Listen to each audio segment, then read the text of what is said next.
Yo, good evening, USA, International, Canada, Long Island, aka Strong Island, plus the five spots of Brooklyn, Bronx, Manhattan, Staten Island, and Queens. This is your man G Money Stacks, aka the Gregonator, YouTuber, creator, host with the most, misunderstood lonely nomad, unstoppable independent podcaster, and Queens. And of course, the man who holds the back doors of the Q5 and N24 buses, and Queens, New York native of Laurelton, Queens, New York. And yes, you are now rocking, tuning in with me on the 324th episode of Off the Meat Rat Chainz New York Avenue podcast. And we got a jam-packing show for you today. And in a couple of minutes, I will be providing some fun activities to do for the weekend in honor of Super Bowl 58 and some spots in case you can't make it to the Super Bowl stadium in Vegas. And I do want to provide some places for the people who are in Los Angeles and, of course, New York as well. So I got y'all with that. And, of course, there's going to be some previews of some movie trailers that's going to be happening during Super Bowl 58, including a Knuckles trailer, actually, that's going to happen on the on the 11th of this Sunday. Um, and yes, I will go over that with you folks right here for all you Sonic fans out there, and of course people who are a fan of Knuckles and all the other characters. So I got you with that. All right, so we are now live and direct from StreamYard alongside with YouTube, and next to me is the Instagram live feed. Be sure to turn on your notifications so you can know when each episode um will be dropping and when I'll be on the Instagram live feed recording podcast episodes. And of course, um grab the subscribe button for me on the YouTube channel page, G Money Stacks 555, for more live video podcast episodes. Um Enable alerts so you can be notified on when each of the podcast recordings will be starting, which includes the date, the day, and the time, alongside with more video content, including the new and previous episodes in case you miss any of them whatsoever. And of course, be sure to listen, stream, and watch these episodes. And I will handle the rest at the end of this podcast recording. All right, so let's cut to the chase. We're gonna cut to the chase right now, man. With the New York Mass Transit files right here, man. Let's do this.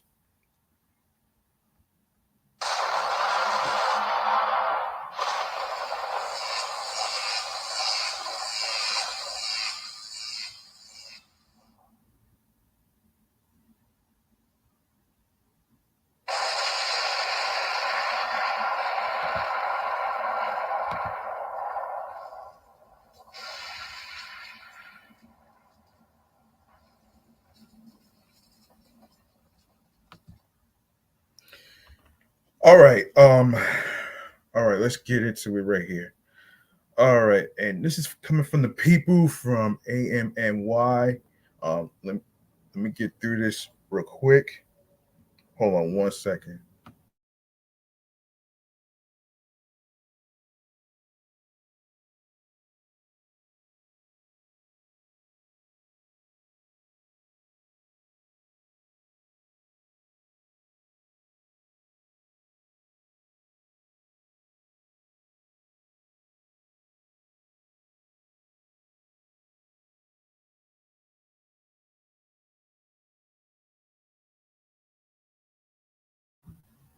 All right, here's what's happening.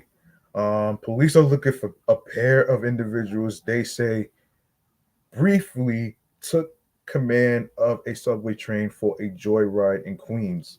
Cops say the duo entered unoccupied subway cars near the Forest Hills, 71st Avenue Continental Avenue station at around 4:45 p.m. on Saturday and proceeded to break into the operator's cabs. At that point, they moved the trains forward slightly before fleeing the scene.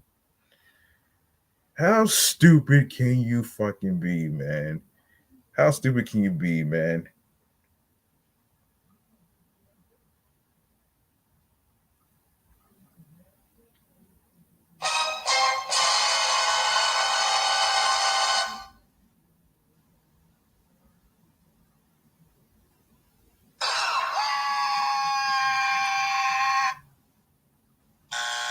Wrong one. Sorry. Wrong one.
All right.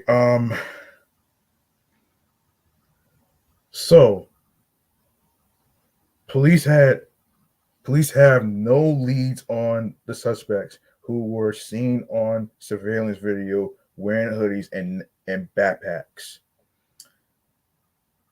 Cops say the incident constitutes reckless endangerment. No injuries were reported. Of course, anyone with information in regards to this incident is asked to call the NYPD's Crime Stoppers hotline at 1-800-577-TIPS, which is 8477, for Spanish 1-888-57-PISTA, which is 74782. The public can also submit their tips by logging onto the Crime Stoppers website at crimestoppers.nypdonline.org or on X, formerly known as Twitter, NYPD Tips. All right, in other transit news, we gotta talk about let me see. Yes, we gotta talk about the 12 injured individuals from a Bronx MTA bus. Okay, so here's what's going on here, and this is from the New York Post. A dozen people were injured when an MTA bus collided with a Big Apple sanitation truck Wednesday night in the Bronx, according to police. The crash happened shortly after 9 p.m. at the intersection of Hunts Point Avenue and Bruckner Boulevard in the Longwood neighborhood when the bus T-boned the garbage truck. Police said, based on preliminary information, 5 people were taken to Lincoln Hospital, and another 7 were brought to St. Barnabas Hospital. Cops said, "That's crazy." All victims were in stable condition. It's unclear how many people were on the bus. Um, Photos from the scene showed the front of the MTA bus was badly damaged and the door of the garbage truck dangling. No were made, and the investigation into the crash is ongoing. Bus service for that route was running on delays due to the crash. All right, let me see. Hang on.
All right, let's get into this next segment. Um, we got some serious topics that I want to actually get into before we even get to the exciting stuff. Um, hang on 1 second. I don't know what the hell's going on here.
All right, let's get into chatting on the jazz right here.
Okay, so our next topic has to do with a, a moped rider in Queens. Got into a little bit of an accident.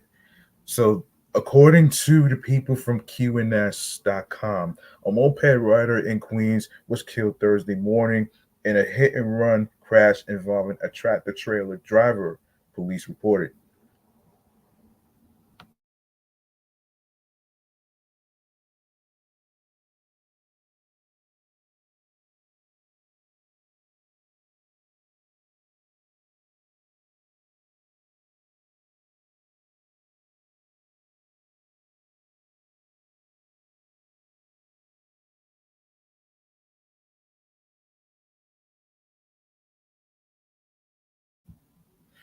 Police say the victim, a man who remains unidentified, was riding a moped scooter eastbound on Northern Boulevard in Flushing, Queens, New York, a little after 6 a.m. on December 28th, and was attempting to turn left onto Parsons Boulevard. At that moment, cops said he collided with a red semi truck traveling westbound on Northern Boulevard. The exact nature of the crash remains unclear, but the collision knocked the man to the roadway. Sheesh. Damn. Damn.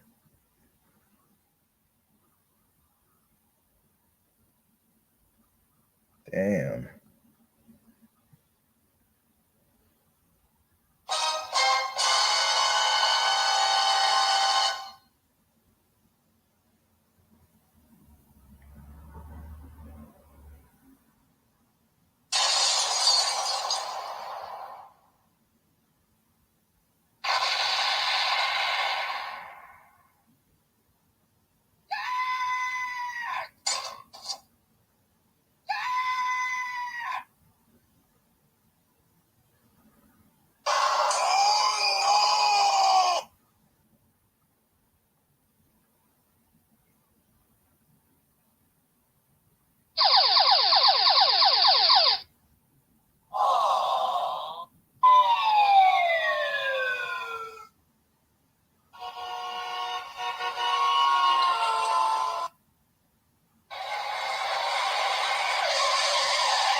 Um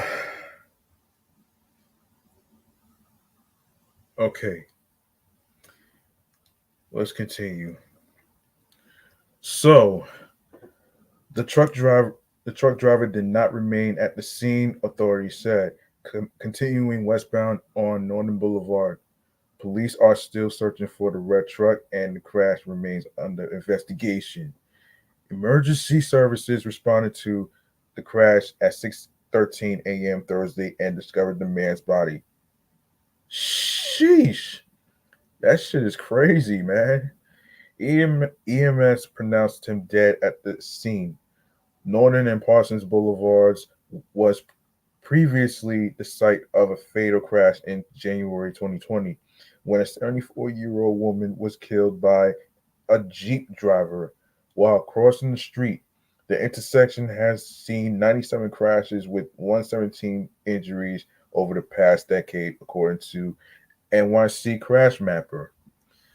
Why does that remind me of the Boulevard of Fatalities?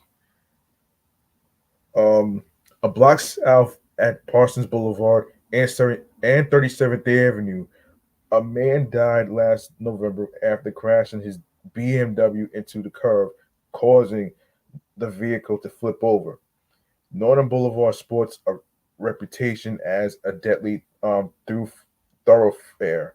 Yeah, thoroughfare between the Brooklyn Queens Expressway in Jackson Heights and 150th Street in Flushing.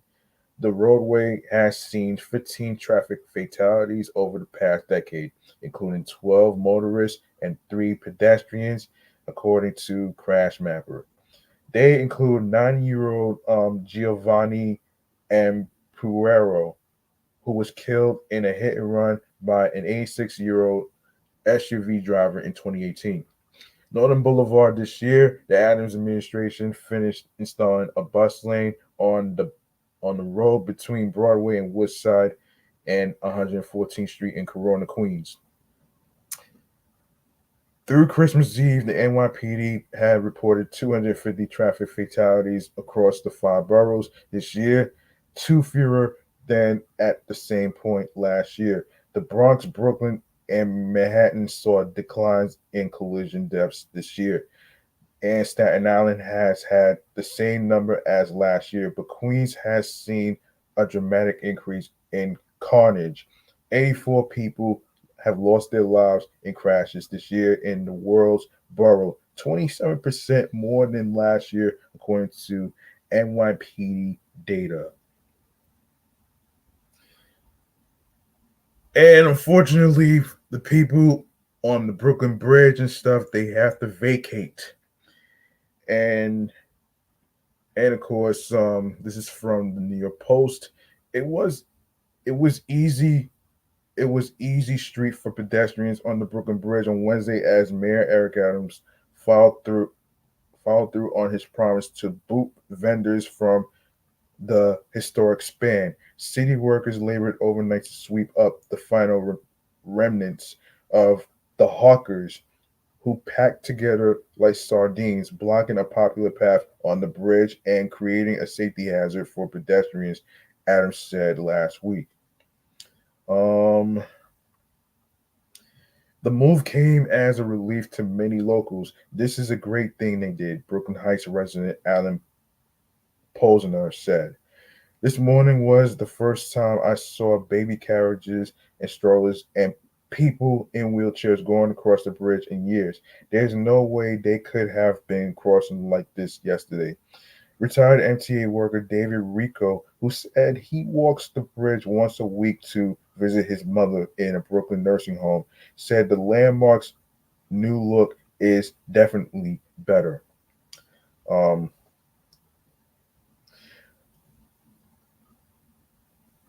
I walked this exact same route the day before yesterday, Monday, and you couldn't get by with the congestion, he said. Save for two, I got to say the fact that the vendors are unregulated and they are selling food that you really don't know about their hygiene standards. So I never ate that food. Um, I feel bad for them, but I think it's better that they are not here. Diane, a 63-year-old lawyer who walks um who walks the crossing regularly, called it a pleasure to have a clear path now. It's like night and day, she said. This was a good move, but I'm afraid they'll be back in a month. The city cleared them out before and they came right back. The new rule, which prohibits vending on pedestrian walkways and bike lanes on bridges and bridge approaches, will affect all Big Apple crossings, but was specifically made to target the Brooklyn Bridge. Um, it was first proposed in October, months after the 1.14-mile long historic landmark turned into an open air free for all. Dozens of peddlers hawked a variety of oddities, including um, miniature statues of Liberty, pot leaf caps, and stuffed llamas, as well as illegal cocktails and selfies with a live snake. Oh gosh, no. Okay, that's that right there. No, no, no, no, no, no, no, no, no, no, no, no, no, no, no. Why the hell would you take a picture of yourself on a Brooklyn Bridge with a fucking snake? Why? Why? Everybody knows snakes are dangerous, man. Like, what are you doing? What the hell are you doing? What the hell are you doing, man? Like, like really? My question. This is my question here, man. Like, seriously, this is my question, man. Like, what the hell? Like, really?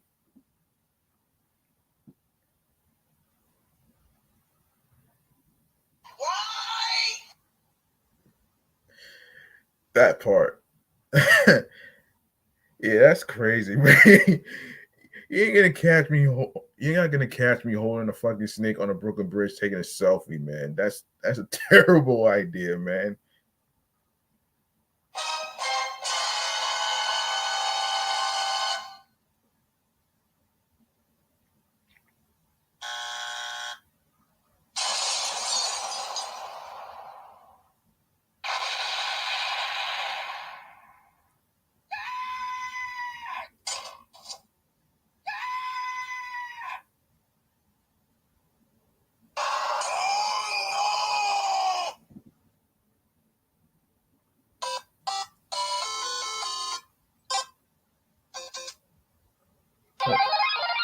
Sorry.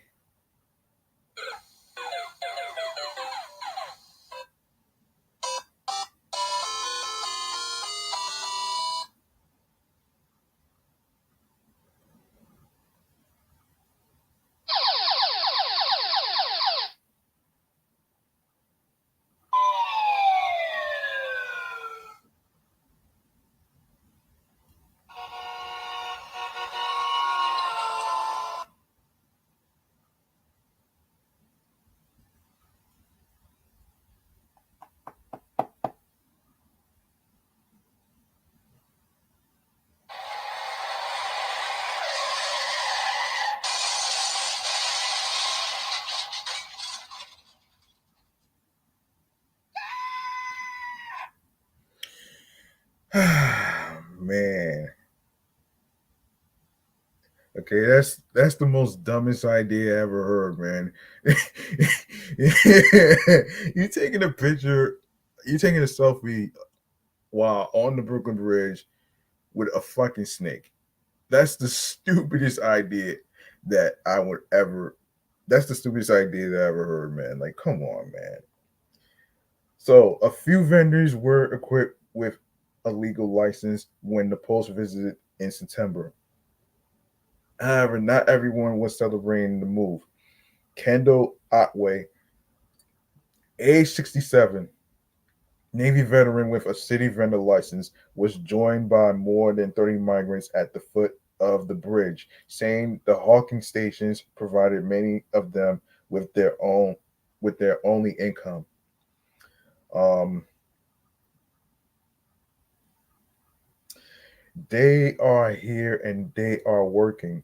They are doing the best they can. They don't have the papers, so they can't just do other jobs, Otway said.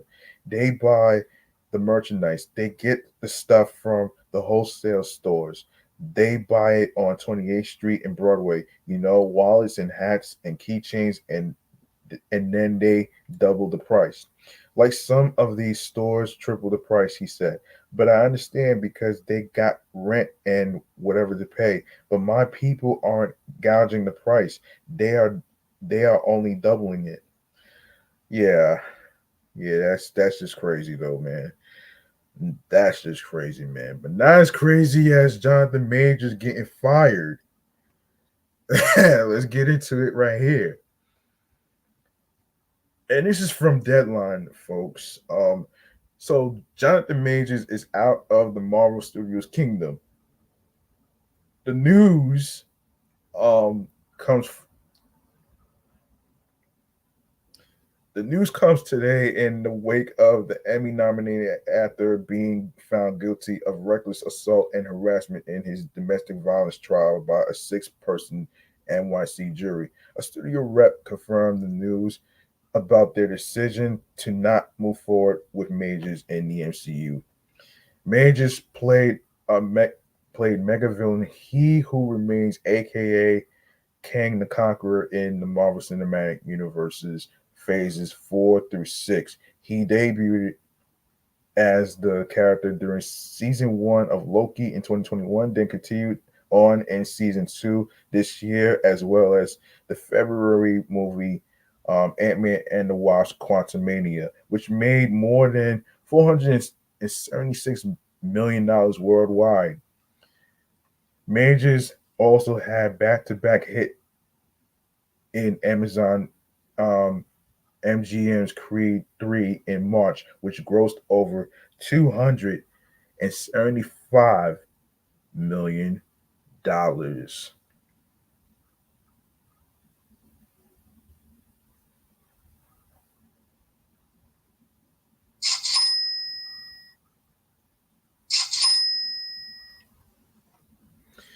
Yes, having stuck with the actor over the months since his arrest on March 25th, WME continued to represent Majors. His longtime agent, Alan Rispoli, testified briefly in Major's defense last week as the last witness in the nearly 2 week trial. Oof. Yeah. Um, He Who Remains was plotted to be a big baddie during the MCU's Phase 5 and 6, with the character getting his own movie. Avengers, the Kang Dynasty, which is already changed to something else. So, scheduled for May 1st, 2026. That movie recently saw its director, Shang-Chi's Destin Daniel Cretton, exit due to his busy dance. Dan- yeah, exit due to his busy dance card on the other Marvel projects. It's to be determined in regards to whether Marvel keeps the Kang character intact while recasting the part with another actor. Michael Waldron recently was tapped to write Avengers Kang Dynasty. This was after being set on the Phase 6 finale Avengers Secret Wars. The Loki season one showrunner was brought aboard to give these Avengers movies a fresh take, given the situation here with Majors. The season two finale of Loki seemed to leave the fate of Kang the Conqueror and his variant up in the air. It's not the first time that the studio has had to swap actors out on a specific role. Very early on in the MCU, Terrence Howard was cast as Rodney in Iron Man. Talks broke down on for Howard on the sequel, and Don Cheadle stepped in take over the role in the MCU, playing Rodney as recently as this year's Disney Plus series Secret Invasion. Before his March arrest, Majors was shaping up to have an excellent 2023. Um, Prior to the tentpole Ant-Man and Creed threequels, Majors won rave reviews for the Sundance drama magazine Dreams, in which he played a disturbed amateur bodybuilder. The movie was snapped up by Searchlight for a December 8th theatrical release and awards season run, but it was pulled from the theatrical schedule by the Disney-owned label in October. The picks, fate, and whether it streams on Hulu remains to be determined. Soon after his March arrest, Majors was fired by his manager, 360 Entertainment, and publicist, the lead company. The actor, who received a Primetime Emmy Actor Drama nomination for HBO's Lovecraft Country back in 2021, also was let go from myriad projects, including Protagonist Pictures featured adaptation of the Walter Mosley novel The Man in My Basement, an ad campaign for the Texas Rangers MLB team, as well as the unannounced Otis Redding biopic that the actor was circling from fifth season. Um, all right, and more Jonathan Major news. He did an interview for ABC. He did an interview for ABC. Yeah.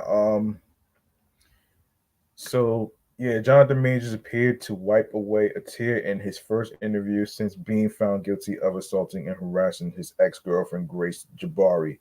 The former Marvel actor sat down with ABC News Live on Monday in an interview aired on Good Morning America to discuss the New York trial, and said he was shocked and afraid as his guilty verdict was declared. Um, Majors was convicted of reckless assault and harassment, but cleared of two other charges: intentional assault in the third degree and aggravated harassment in the second degree. Majors, who did not testify during the trial, told ABC News Lindsay Davis that he could not comprehend his conviction. He is awaiting a February 6th sentencing on the misdemeanor charges, which already happened. I'm standing there, and The verdict comes down. I say, how is that possible based off the evidence, based off the prosecution, excuse me, evidence, the prosecution's evidence, let alone our evidence? How is that possible? Major said. Um, Major said he had never hit a woman, but admitted his relationship with British dancer Jabari was unhealthy. Um, After they met on the set of Ant-Man and the Wasp: Quantumania. I was reckless with her heart, not with her body, he told ABC News. The Creed 3 star provided his recollection of what took place in March 2023 when he was involved in an altercation with Jabari in a in a four-high SUV in New York City. She went to grab the phone. I held the phone. I pulled the phone back. She came on top of me, squeezed my face, slapped me. That's all I remember, he said.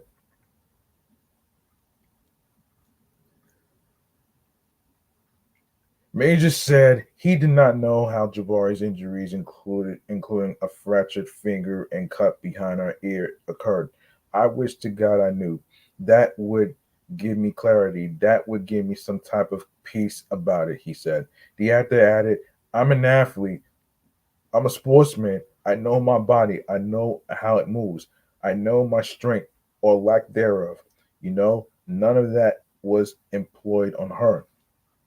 Jabari's attorney told ABC News that Majors continues to take no accountability for his actions. In a statement, Brittany Henderson said, in quote, his denigration of our jury system is not dissimilar from the above the law attitude that he has maintained throughout this legal process. The timing of these new statements demonstrates a clear lack of remorse for the actions for which he was found guilty and should make the sentencing decisions fairly easy for the court. Majors, who is predicted to avoid a jail sentence, said he hopes to resume his career in Hollywood. I pray I do. Major said of a return to acting, but it's God's plan and God's timing. Majors played a mega villain, Kang the Conqueror, in the Marvel Cinematic Universe. He was fired by Disney last month. And okay, he compared Megan Good to Coretta Scott King, which I found that a little weird though. Like that's very weird. Like seriously. Okay, let's get to that, man. Let's get to that right there, man. So Jonathan Majors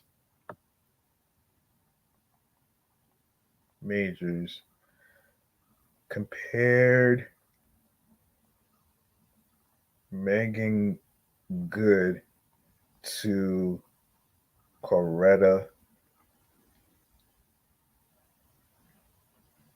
Hold on a second. This is crazy. To Coretta Scott King. He's crazy, man. Like, why would you do that? He's fucking crazy. Anyway, oh shit. Yes, he did. Yes, he did. Yes, he did. Yes, he did. Yes, he did. Oh man. So Jonathan Majors recently sat down with ABC News for his first interview following being found guilty of harassing and insulting ex-girlfriend Grace Jabari. In part one of the Q&A, the actor discussed his shock at being found guilty and explained voicemails where he lectured Jabari to be more like a Coretta Scott King. Oh, he compared the ex-girlfriend, not Megan Good. Yeah, I do apologize about that. Oh shit. Oh man. Yeah. So he Coretta Scott King and Michelle Obama. Oh wow. Wow. Wow. According to Majors, he's come close in current girlfriend Megan Good, comparing her to Scott King during the part two of the sit down. Oh wow. He did that. Oh wow. Everything has kind of gone away. And it's just me now, and my lovely, partner Megan Good and my dogs. She's an angel. She's held me down like a Coretta. Major age 34 said with a smile. I'm so blessed to have her. The relationship is still fresh, but I think I've found her. The Harlem actress, age 42, attended several of Major's court appearances and was often spotted walking hand in hand with her beau.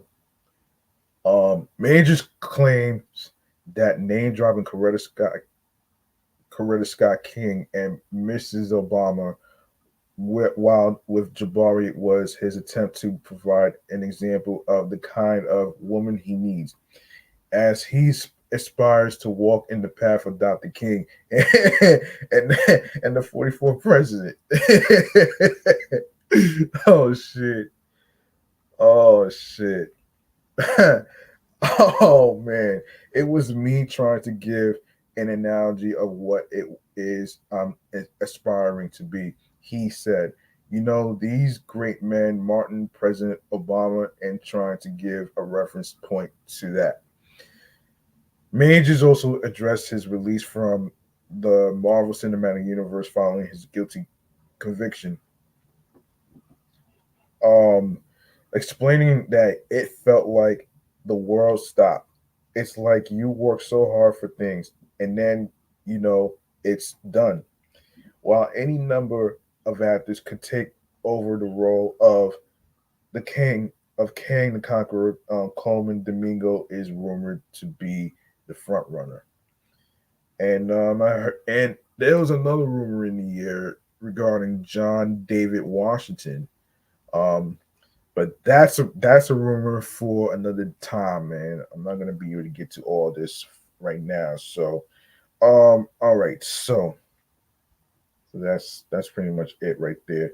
All right. So let's get to the other topics that I got in mind. Let's see. Let's see.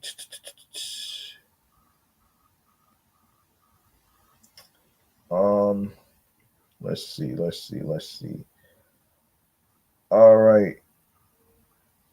So let's talk about the recent weather. Um, so the recent weather that happened 2 months ago, actually, most recently. So New Yorkers woke up on Monday to a massive storm that drenched the city streets and left thousands of tri-state area customers without power. The coastal um The coastal storm made landfall on Sunday evening with winds and heavy rainfall that continued throughout the morning commute and into Monday afternoon. Gusts of winds reached between 54 and 55 miles per hour, and and local officials urged people to avoid unnecessary travel on Monday. A travel advisory is still in effect for New York City. Please exercise caution with your morning commute, Mayor Eric Adams said on social media Monday morning. Take mass transit and stay off the roads if possible. Rainfall in Central Park over a 24-hour span hit over 3 inches, while other areas in the tri-state recovered over 5 inches, according to the National Weather Service.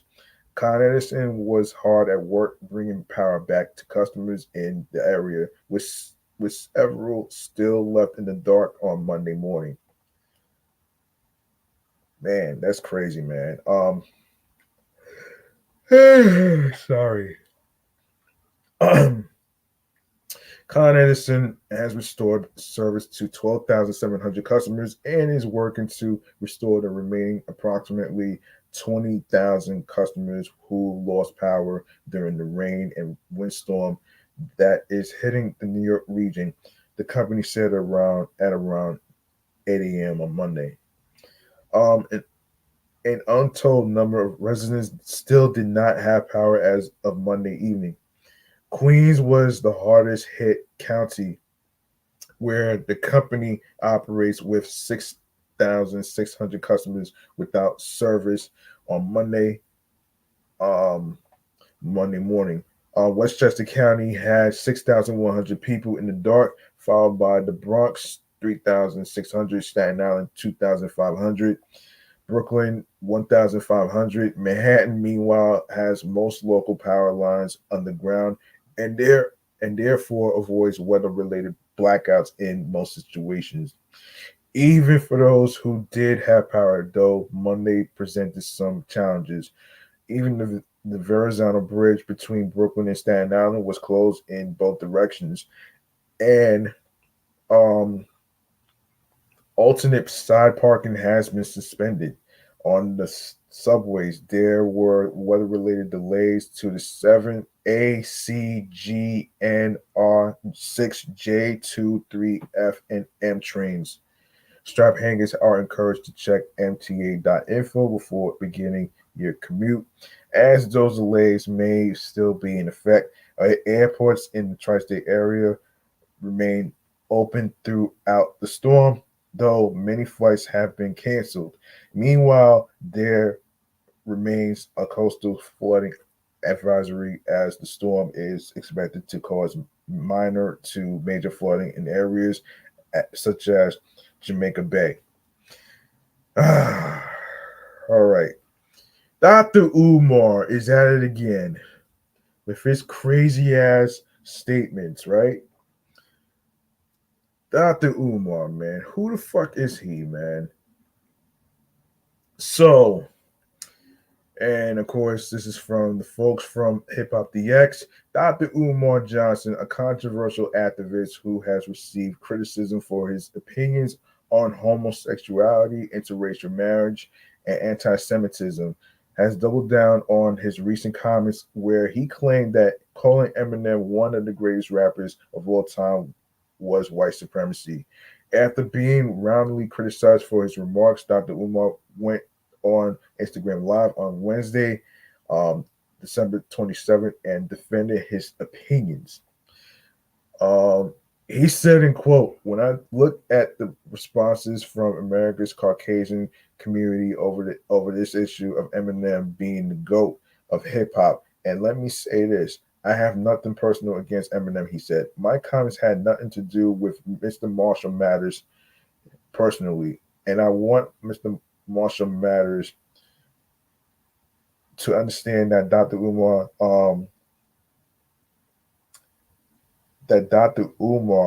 harbors no personal ill will towards you. You are a talented musician, lyricist, producer. You seem like you are an okay guy.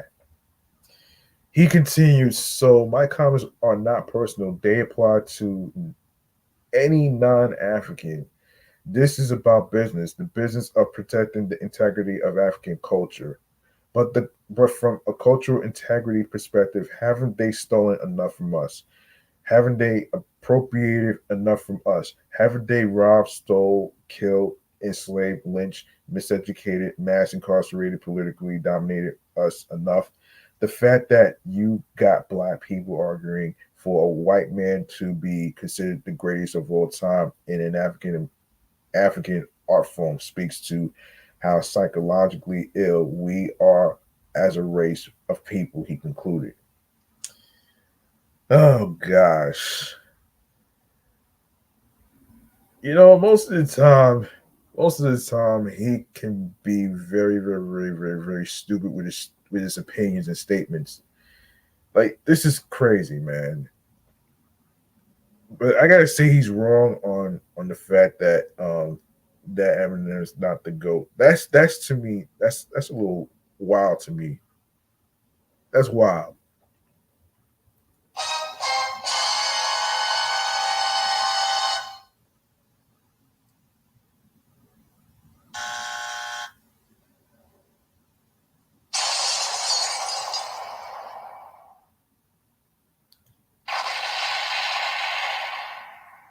Of course, it did get a lot of people upset.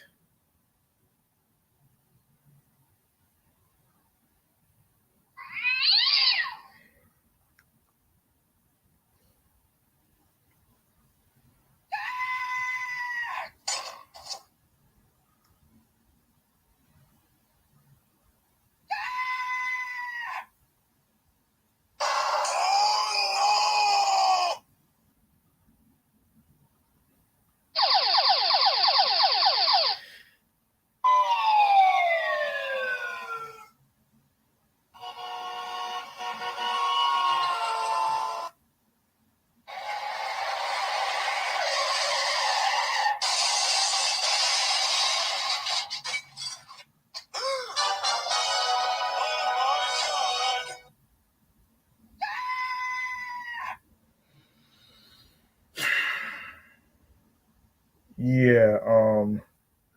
So, let's continue here.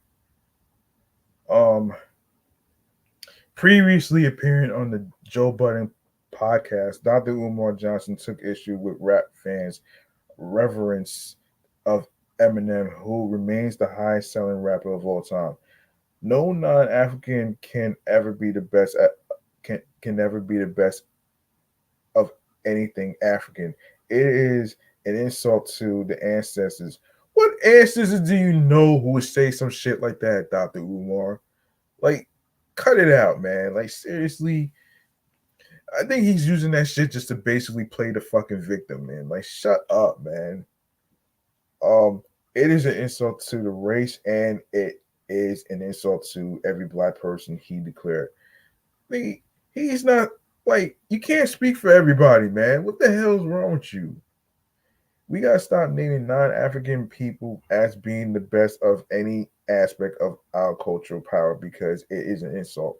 I can acknowledge Eminem's talent, but for you to put him at the top, that's white supremacy.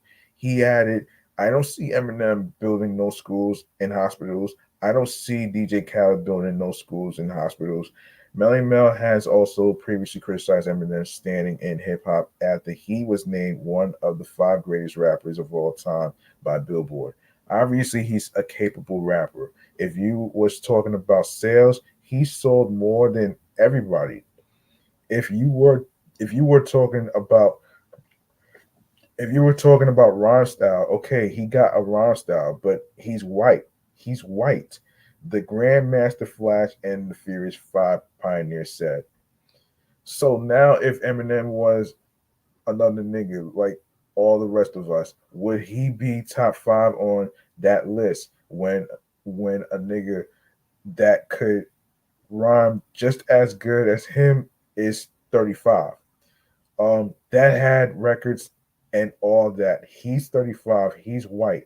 He continued, if you don't think that race plays a part in the equation of how great he is, I heard one of the dudes that's down with him, Royce the 5'9". No, yeah, Royce the 5'9", you idiot, not Royce the 6'9", or one of those. I heard he's just as good as Eminem. Um, why he ain't as big as Eminem? Because he's black. Ain't none of that shit hard to figure out. Eminem gets a top spot because he's white.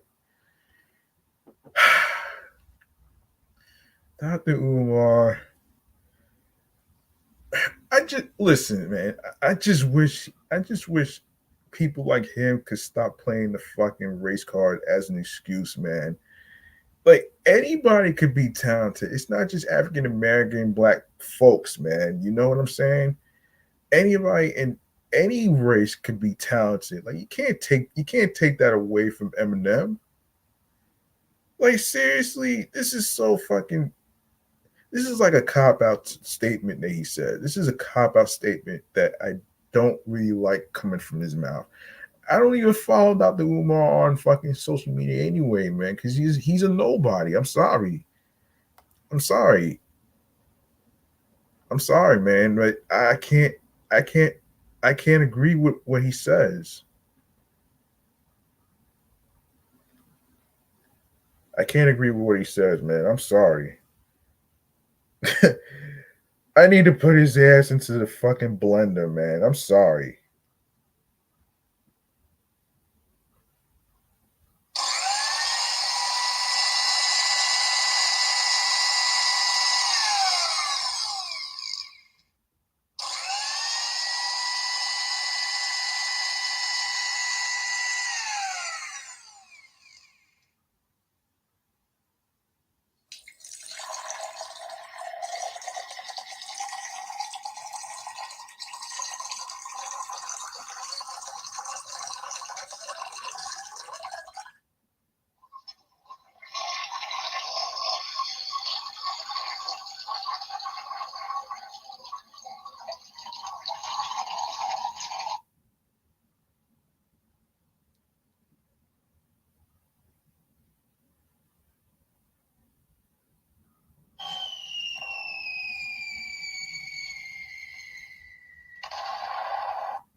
Yeah, I'm sorry, man.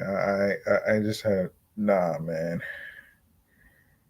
Gotta get rid of this Dr. Umar shit, man. Anyway, man, little recap um in regards to Rick Ross. All right, so let's get into this right here. So Rick Ross was in luck this Christmas. This is a little recap. Um yeah, Rick Ross was in luck this Christmas as Flo Rida gifted him a custom jet car for the holidays. Rose took to his Instagram stories on Wednesday, December 27th, to show off the lavish gift he received from his fellow Miami rapper. The pink and black car from Jet Car Sales, which allows you to drive on water, features the logo of Luck Bel Air, the wine brand that Rick Ross endorses on the side. Just pulling back my Christmas gift from my brother Flo Rida, he said in the video. Flo just gave me that official. This a real jet ski. Jet Car Official, come on, baby, give it to me. Jet Car Official, and if they want one of these, where they can get it, where can they get one from? Oh, you already know. I'm gonna tag Jet Car Official. This fly right here, you already know. He had it in quote. Y'all know who I'ma have in this with me. You know what I mean? We finna turn up. As soon as I get back from Dubai, it's going down. So when y'all see me on the water, when you see the Luck Bel Air race mobile, oh, it's going down. It's going down. Full Rider Freezy, much love. You already know. Rick Ross and Flo Rida have collaborated in the past on songs such as Money Right from Flo's 2008 album Mail on Sunday, as well as Street Money from a bonus track version of Ross' Triller album that same year. More recently, the MMG mogul released his long awaited collaborative album with Meek Mill, Too Good to Be True, in November. The album peaked at number 23 on the Billboard 200 chart and boosted features from Future, Wale, French Montana, Fabulous, Tiana Taylor, DJ Khaled, The Dream, and more. Earlier this year, Rick Ross gave a tour of a $6 million Lamborghini yacht. $6 million Lamborghini yacht. Oh wow, that that he was thinking of buying. Oh wow. Wow. Wow, wow, wow. Fancy yachts. I don't know, man. I don't know, man. I don't know if I see myself with a yacht, though, to be honest with you. I wouldn't want to be in the middle of the ocean, man. No, thank you. Can't do that, man. I can't do that shit, man.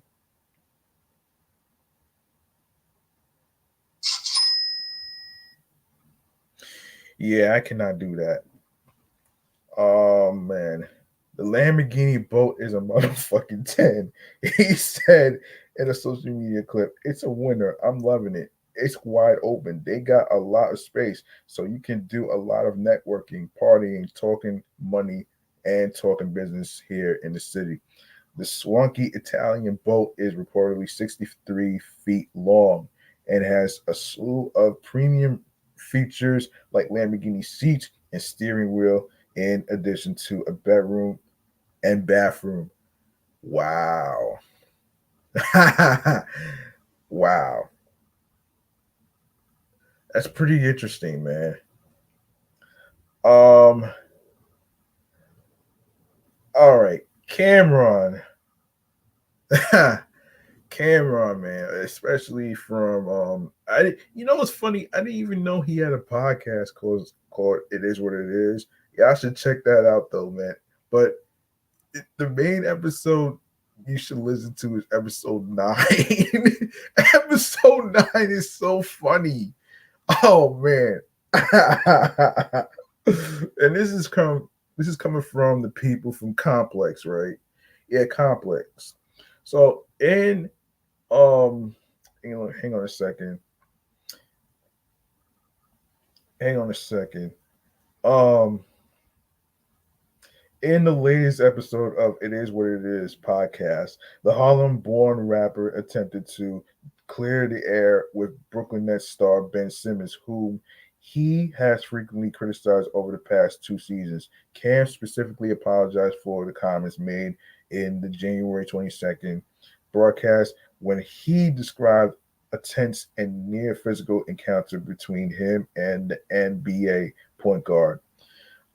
End quote. I just want to apologize because there's a miscommunication. It seems like between me and Ben Simmons, he began. We have a mutual friend. We spoke. Not a lot of details need to be said. I just want to express my apologies because I thought it was something that it's not. And we have to take into consideration what Ben goes through, not playing through all these years, how he gets heckled, and so forth. He continued, I I just want to clear that up. We have to take into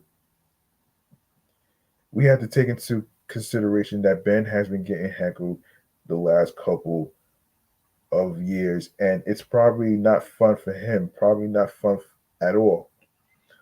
Um, Cam's podcast co-host Mace was understandably amused by the whole situation, as Cam had made such a big deal about a non-existent beef. I can't believe you, Cam. Come on, Mace said. This is why you can't trust Cam. You have too many friends in the industry. I don't even want to know who called him Cam. You want the truth. You got to come to me. I'm just saying, I thought that it was something that it wasn't, Killer Cam added. That's all I'm saying. The Dipset founder doesn't bite his tongue when it comes to critiquing Simmons' disappointing career.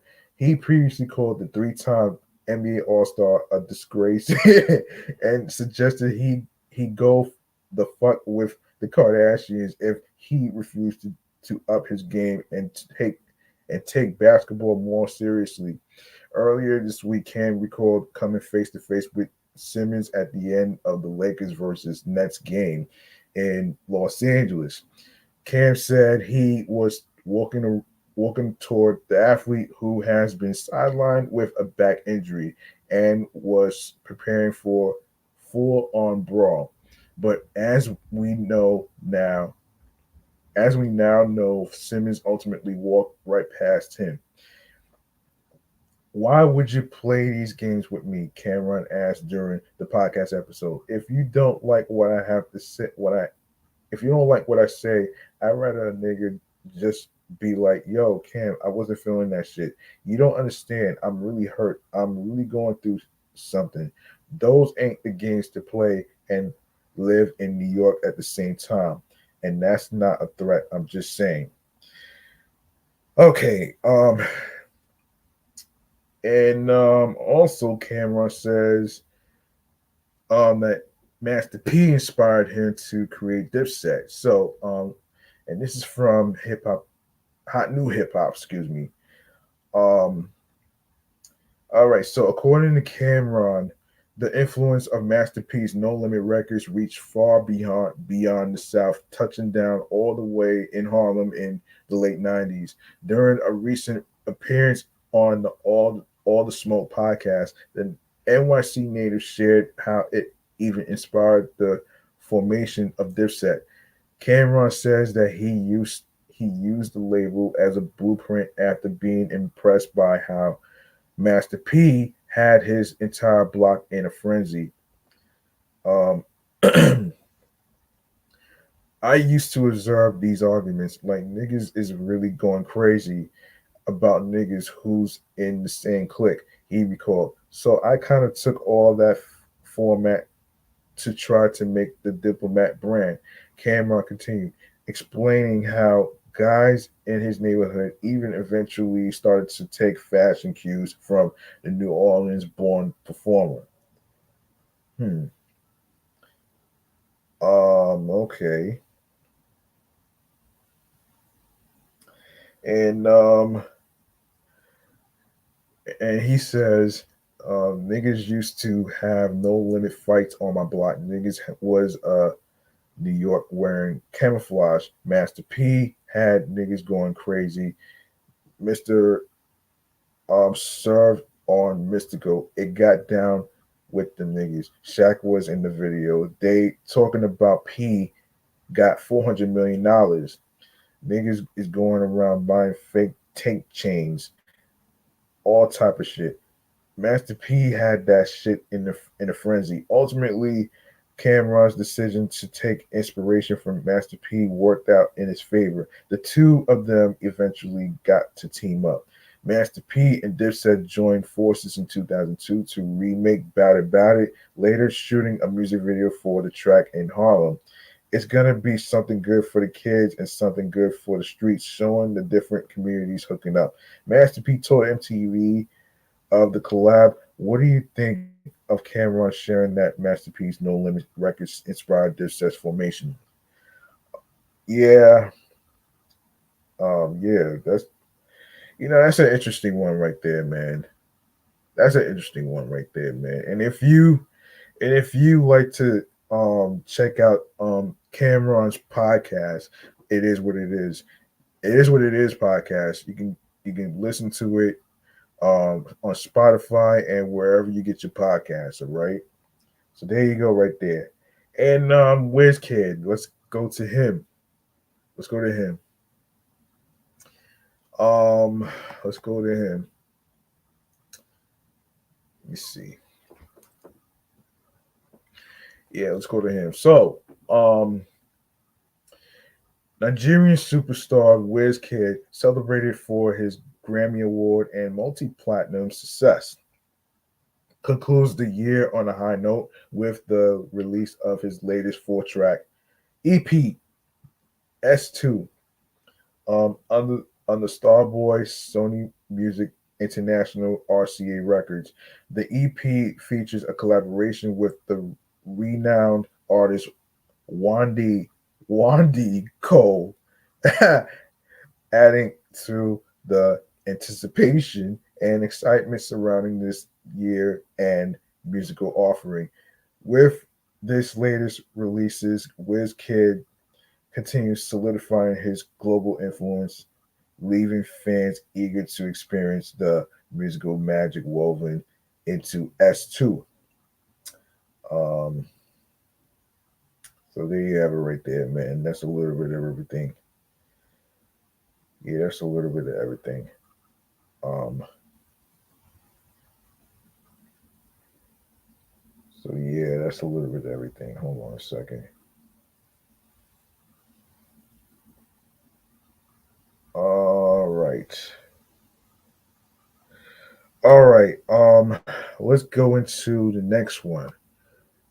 So let's go into the next one right here. Um, all right. Let me see. Let me see. Let me see.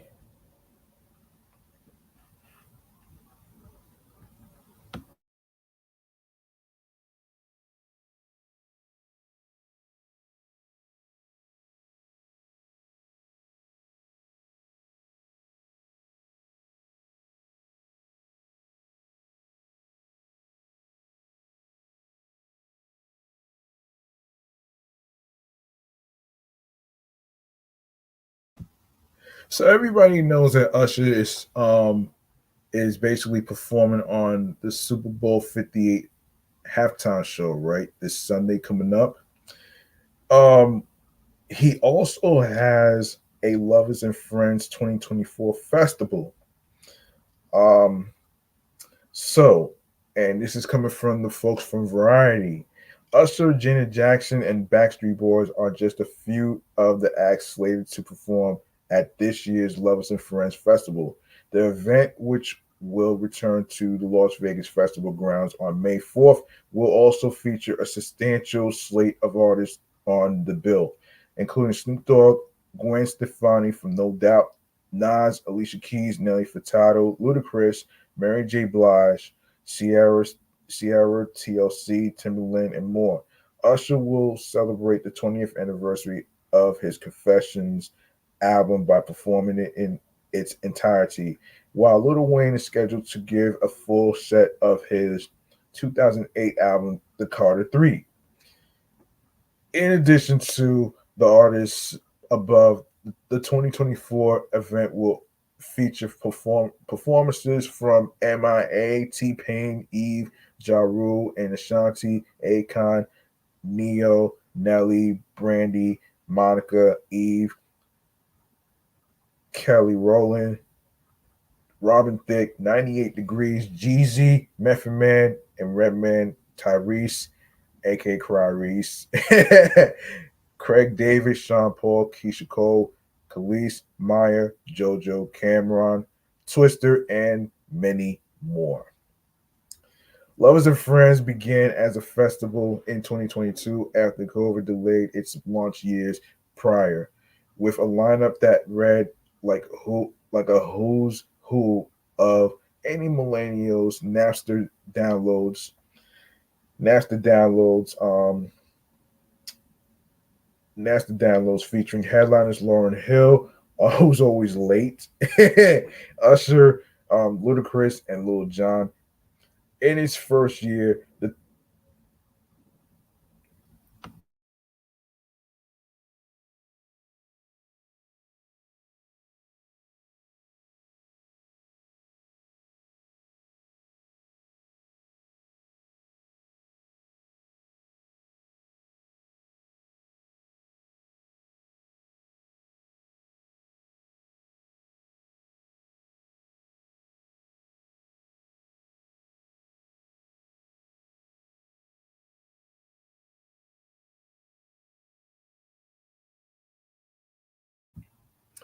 okay, in its first year, the 2-day event got shut down early after attendees heard gunshots and fled for the exits. But last year, it returned without a hitch, with performances from Missy Elliott, Mariah Carey, and 50 Cent. Pre-sale for this year's event goes live on January 26th at 10 a.m. Pacific time, and fans can acquire a code to access tickets early on the festival site. General sale will follow if any tickets from the pre-sale remain. All right, so there you have it right there, and you can go to the website loversandfriendsfest.com. All right, for more information and for upcoming events and other things like that. Um, yeah, and also Usher might be performing somewhere in Brooklyn. I will leave that out for another time. I'll address that when I do a little research on that one. So I'm gonna leave that out for now. All right, so I'm gonna leave that out for now. All right. Okay. Okay. We we gotta talk about the weird mixed cookies that I've seen. There's some good combos versus the ones that are pretty strange and funny. Let me tell you something, man. And this is coming from the people. The people. Oh man. Now oh shit. So Oreo is kicking off the new year with fun and flavor. Um Nabisco revealed on Tuesday that three new products will be hitting stores in January. Oreo black and white cookies. Hmm. Oreo peanut butter, which I had before. That's pretty good. Cakesters and Oreo gluten-free golden cookies. I seen those before actually.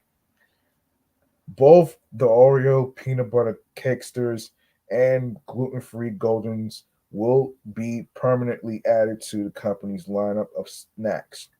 But the Oreo black and white cookies will only be available for a limited time while supplies last. All three flavors will be available at retailers and online. Naturally, the black and white cookie flavor was inspired by the New York City dessert by the same name. It features golden Oreo cookies with a half chocolate and half vanilla flavored cream filling in the center. And of course, the Oreo cakesters, Oreo cakesters, yes. That one I didn't have. I didn't have that one yet though, man. But that looks pretty decent and good. Peanut butter lovers are in for a treat with the Oreo peanut butter cakesters. The soft baked dessert sandwiches, peanut butter flavored filling between two chocolate snack cakes. The packs will join the popular original flavor of cakesters on shelves in January, which already happened. The company released the company teased the release of the gluten-free cookies on their Instagram on Tuesday with an image of the new flavor packs alongside the words "I am golden," um, but I am gluten-free. They also sell regular gluten-free Oreos and gluten-free mint Oreos. Um, So the new flavors come in a few months after Oreo announced it was bringing back one of its fan favorite cookie flavors, Oreo red velvet sandwich cookies. That sounds pretty good though, man. That's not a bad combo to be honest with you. But there's certain ones which I'll get to in a sec. Um, yeah, yeah. So let me see. Let me see. The snack which features a layer of um, cream cheese cream between red colored cookies was the most requested flavor according to the beloved cookie brand.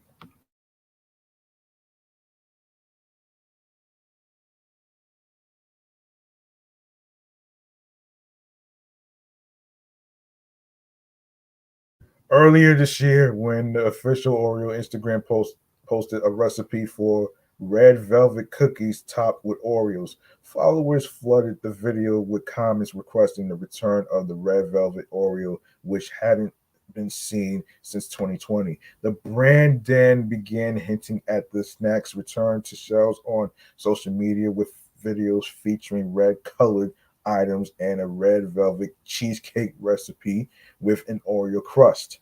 The limited restock occurred back in September. Okay, there's more Oreo stuff that we need to talk about here. So, yeah, this one right here. Okay, so, okay, so, oh boy, wait a minute here. Wait a minute here. Yeah, I already talked about. Oh, damn, damn. Hold on a second. Damn, son. Wait a minute, man. Oops.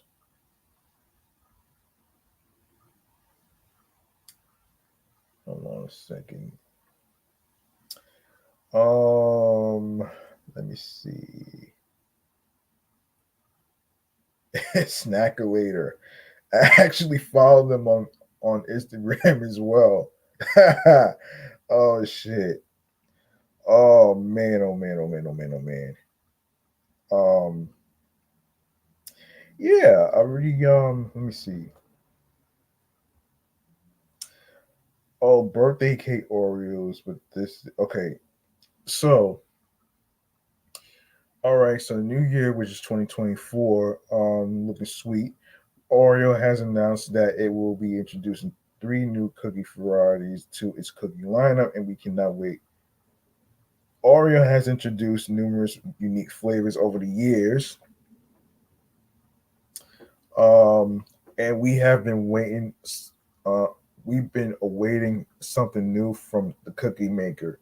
Some of our flavors include golden Oreos, which I've seen, mint Oreos I've seen. Hold on.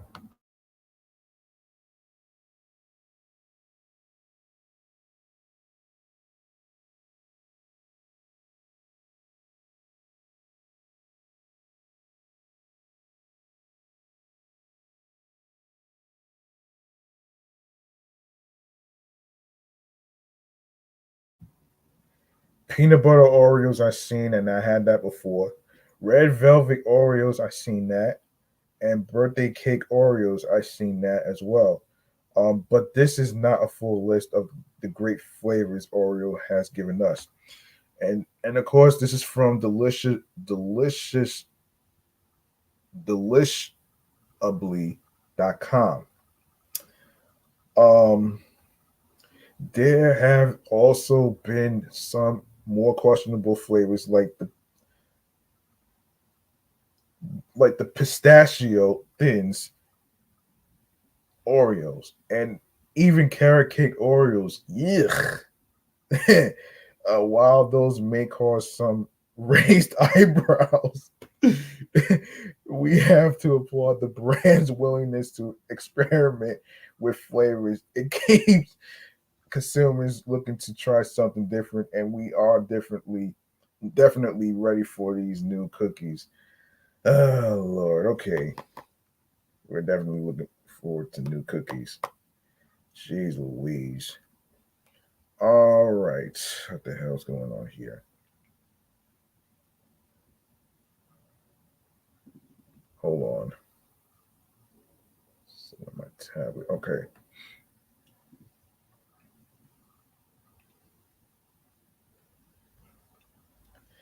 Yeah. Even TikTok creator Snackulator, Snackulator, mentioned. Oh shit, that's funny.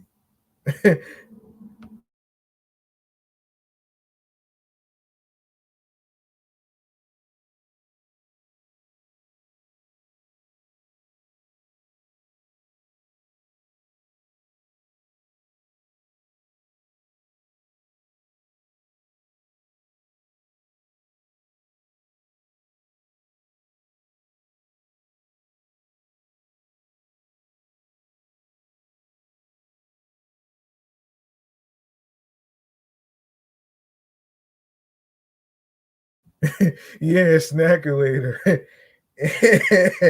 Yeah, Snackulator mentioned the new flavors in a video recently, and we had to investigate. Um, these flavors look amazing. In a video, he says that the new flavors include Oreo black and white cookies, a limited edition flavor inspired by an iconic New York City bakery staple. These are made with golden Oreo cookies that have both chocolate and vanilla flavored cream filling. The Black and White Cookie Company in Brooklyn says this treat has been around for more than 100 years, but its exact origins are not known. The other two cookies are permanent additions to the lineup. They include peanut butter cakesters and gluten free golden.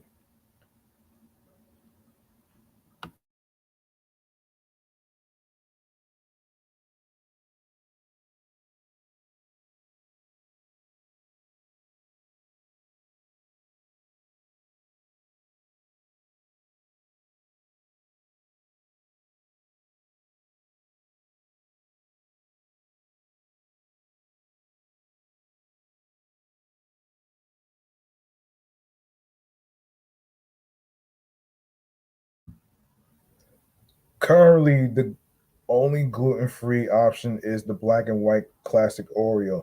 So this gives a much needed option. The Oreo cakesters are soft baked and have more of a cake consistency. Currently, Oreo has a regular cakester flavor. These will be released on January the 3rd, already happened already. Other foods and drinks.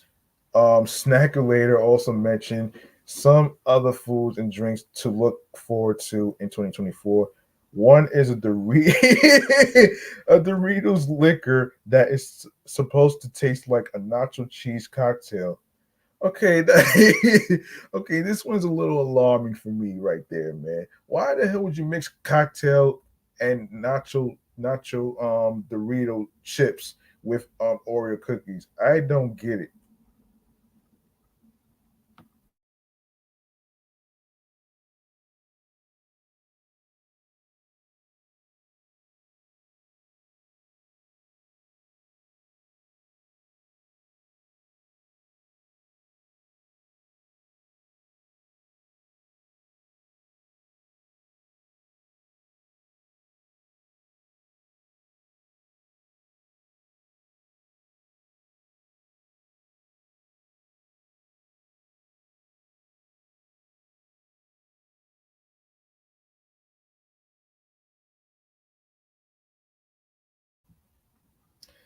That one may take some getting used to. Well, I'm not buying that shit. But sticking with drinks and cookies, have you ever dipped Oreos in coffee? What? Really? Really? Really though? Really? Like seriously? Like that right there sounds like an epic fail to me. You know what I'm saying? That sounds like a fucking epic fail to me. And this is so laughable to me because I can't even imagine anybody would actually come up with a dumb idea like this.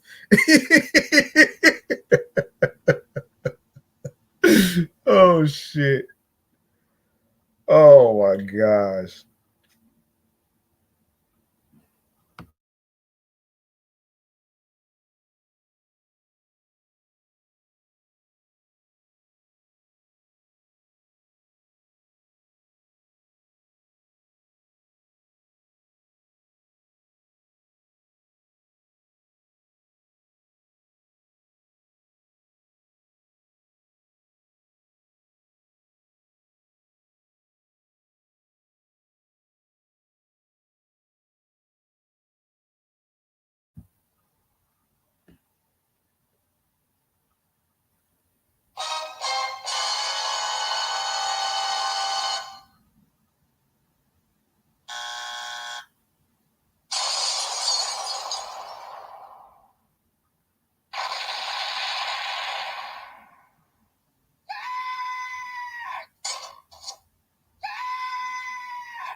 These are the terrible ideas that I don't really get though, man. Like seriously.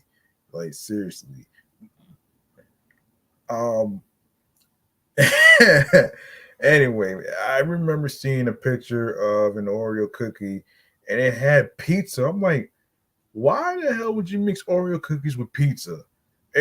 And there's a few things that I want to talk about too, man. Like this other Oreo cookie post that I seen about like why the hell would you fucking mix Oreo cookies with Skittles? Out of all things, Skittles. That's so that's so that is so laughable. I'm sorry. Oh shit, it's so laughable, man. I can't even. Wow. Oh man. Anyway, oh man. Oh boy. All right. So, but sticking with drinks and cookies, have you ever? Yeah, I already read that. And no, it's not. It's delightful. No, it's not. Plus, Oreo has a Java chip cookie flavor, so they know that coffee and chocolate are a great combination. If you are looking for new coffee creamers, though, International Delight has you covered. Every, early next year, the coffee creamer company will release limited time only Bridgerton cameras. No, Bridgerton creamers, excuse me.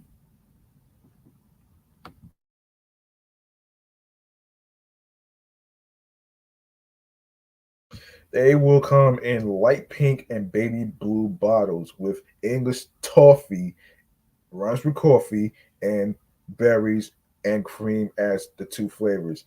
The berries and cream will also come in iced coffee version, which which makes it easy. Excuse me.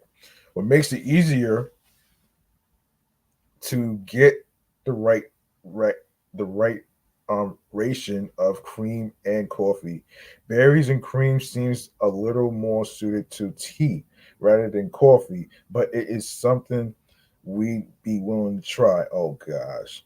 Pairing that with a gluten-free or golden Oreo sounds heavenly. Um this past year was a fun one for snack foods.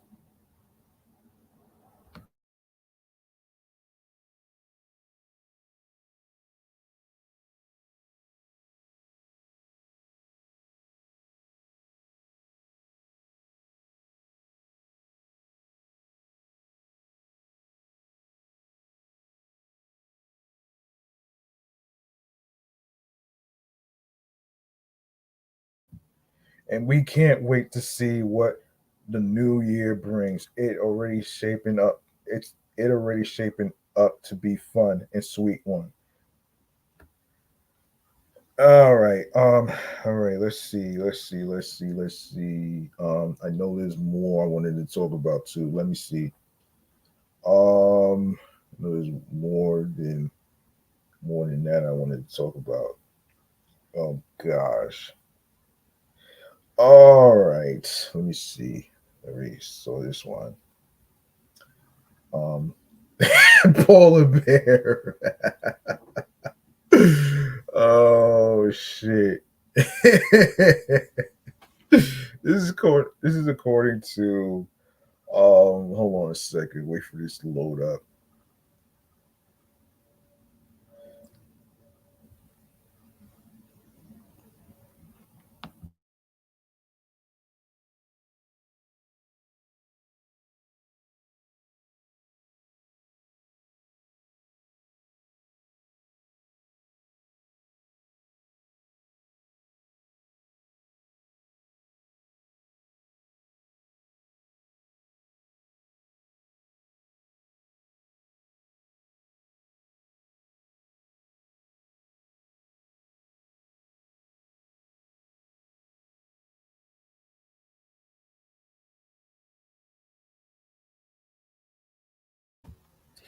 Okay, so the folks from Baskin Robbins thought it was a good idea to actually make a polar pizza ice cream treat and a polar pizza ice cream treat. So this one doesn't look like a bad idea, but um this one doesn't look like a bad idea actually. So this this is just um this is just crazy though, man. And and I gotta say, man, they don't taste like pizza. They actually taste like ice cream, and that's not bad too. And this is from order.baskinrobbins.com, and you can actually follow these people You can follow them on TikTok, X, formerly known as Twitter, Facebook, um, Instagram, and YouTube. All right, so there you have it right there, man. Now there's some other stuff that I wanted to talk about too, man, just real quick. Anyway, so we have to go over. Hold on a second, man. Hold on a second. I know I have some other Oreo stuff to talk about too.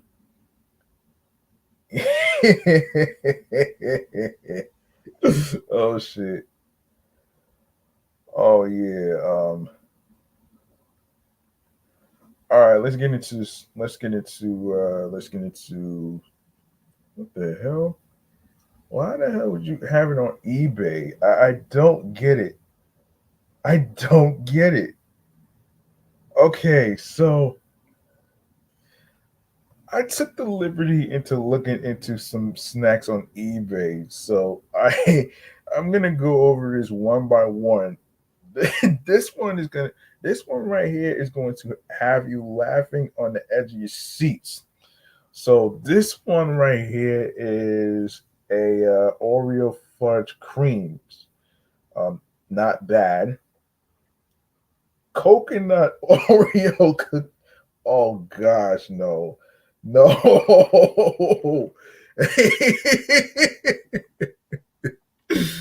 Oh man, oh man. Raspberry Oreo fudge creams. Ooh, that's okay. Mint. Oh gosh, no, no. Mint Oreo fudge creams. Oh no, no, no, no, no. Now, golden Oreo mega stuff. Mm, I seen them before. I seen them before. In certain stores. That's not bad anyway. And of course, golden stuff. Oreo cookies. I seen those. Let's see. All right. So there's a birthday cake Oreo cookies. Good gosh. Berry or berry cream Oreo cookies. Um, this one right here got me a little laughing. Got me right here, man. Heads or tails, double stuffed Oreo cookies. What the hell? Oh man, that's so funny. Oh man. So mint. All right. Oreo cookies, the original, yes. Triple double Oreo cookies. Good gosh, man. So this is chocolate. This is chocolate sandwich cookies. Good gosh. Um, yeah. Now chocolate cream Oreo cookies. I seen that. Birthday cake Oreo. Seen that. Um, berry burst ice cream Oreo cookies. Whoa. Okay, I'm not gonna hold you on that one, man, because I actually had cookies and cream before. I remember years ago I bought Briar's Oreos cookies and cream years ago when I went to Key Food. And believe it or not, man, it's pretty decent and it's pretty good though, actually, if you really want to get technical. It's pretty similar to the Hershey's cookies and cream. They're both good actually, so I'm not gonna hold you on that one. Lemon Oreo cookies. Good gosh. I had it before. Red velvet cake Oreo cookies. I think this is basically based on Valentine's Day a little bit. I don't know about that one right there, man. But if I see it, I'll try it though. White fudge covered. Oh, wait a second. No, these are limited editions. Okay, peanut butter cream Oreo cookies. I had that before. Cookie dough. Okay. Okay. We got the s'mores. Oh man. This is ridiculous. Reese's peanut butter cup Oreo cookies. Come on, man. You mean to tell me you ran out of creative ideas for this shit? Like really? Oh my gosh. Lemon twist, cotton candy. Oh gosh. Key lime pie. Oh gosh. Another peppermint. Well, not peppermint patty, but winter Oreos, spring Oreos. That's a weird concept. Pumpkin spice Oreo cookies? Really? No, thank you. Brownie batter Oreos. Good gosh. Caramel apple. Oh gosh. Okay, I'm just gonna go through all this, man. This is just okay. Gingerbread Oreo cookies, strawberry shortcake, fruity crisp, fruity crisp, um, flavored cream Oreo cookies, which sounds similar to fruity pebbles. Cookies and cream, that's not bad. Blueberry pie, Oreo cookies, that's not bad. Chocolate chip, which short for chocolate, I guess. Um, toasted toasted coconut Halloween, Swedish Swedish fish flavored cream Oreo cookies. Come on, come on, come on. This is so fucking crazy. I'm sorry, but and then candy corn Oreo cookies, really? Like you can't even come up with anything creative better than that. Everybody knows that candy corn is the nastiest candy for Halloween. Oh man. Oh man. Oh man. Oh man. Cinnamon bun Oreo cookies. Um Chips Ahoy Oreo cream filled. Yeah. Okay. Chocolate strawberry Oreos, of course. There's a few. There's a few that I'm gonna get into. Peeps Oreo cookies. I don't know what that is. Oreo thins, or Oreo thins, something golden. Boy, chocolate candy bar, big crunch. All right, man. Certain things don't need to be combined together with Oreo cookies, man. Like certain things that make sense versus the ones that don't make sense. Like this one right here, firework Oreo cookies. I guess that's for the 4th of July, right? I get it. With popping candy. I get it. And then there's the filled cupcake Oreo. Okay, so I get it. Mississippi mud pie. Oh man, I'm sorry, but nah. And then this is the worst combo right here: waffles and syrup Oreo cookies. Gosh, oh my gosh, man. and, and jelly donut Oreo cookies. Good gosh. Wow. I'm flabbergasted by all this. And then you got the Dunkin' Donuts mocha Dunkin' Donuts mocha Oreo cookies. Oh gosh. Peanut butter and jelly Oreo cookies. Okay. Now the peanut butter and jelly part, I kind of get it though, but you're rarely gonna find that in certain stores. But okay, apple pie Oreo cookies, cookie cookie butter Oreo cookies, mystery whatever that shit is. Nope. Hot cocoa Oreo cookies. Okay. Chocolate hazelnut Oreo cookies. Hot and spicy cinnamon Oreo. Okay, what the hell, man? Like, really? What the hell you putting hot spices? Why the hell would you put hot spices on Oreo cookies? Are you fucking crazy? Anyway, let me just skim through all this kettle corn Oreo cookies, cherry cola. Oh gosh. Pina colada. Oh gosh. Chocolate peanut butter, chocolate peanut butter pie Oreo cookies. Good gosh. Okay, that part probably makes sense, but let me see. Double chocolate or chocolate candy bar. Let me see how much time we got here.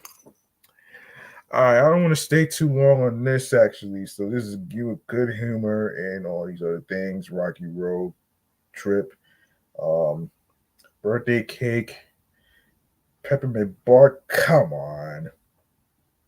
Carrot cake, yuck. Um, dark chocolate, okay. Love Oreo, oh gosh. No, thank you. Oh man, oh man, oh man, oh man, oh man, oh man. Easter egg cookies. Um, all right, what the hell, man? This is the for the Thrones, Game of Thrones Oreo cookies. Golly, never seen that. Anyway, marshmallow moon, mint chocolate chip, Baskin Robbins Oreo cookies, maple cream Oreo cookies, mystery. Forget about that. Caramel coconut chocolate marshmallow. Um, damn Easter egg fudge covered Trolls Oreo cookies. Okay, based on the movie, I get it. I get it. Um, I'm not sure what that is. Tarami Tiramisu. I'm not sure what that is. And red, white, and blue layers of cream. American Oreo cookies. Oh gosh. Anyway, let's move on.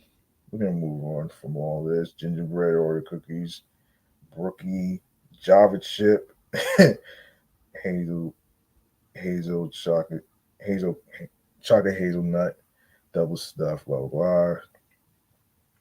There's just certain things. Wait a minute, Lady Gaga Oreo cookies. Come on. That makes no sense. That makes no sense at all to me.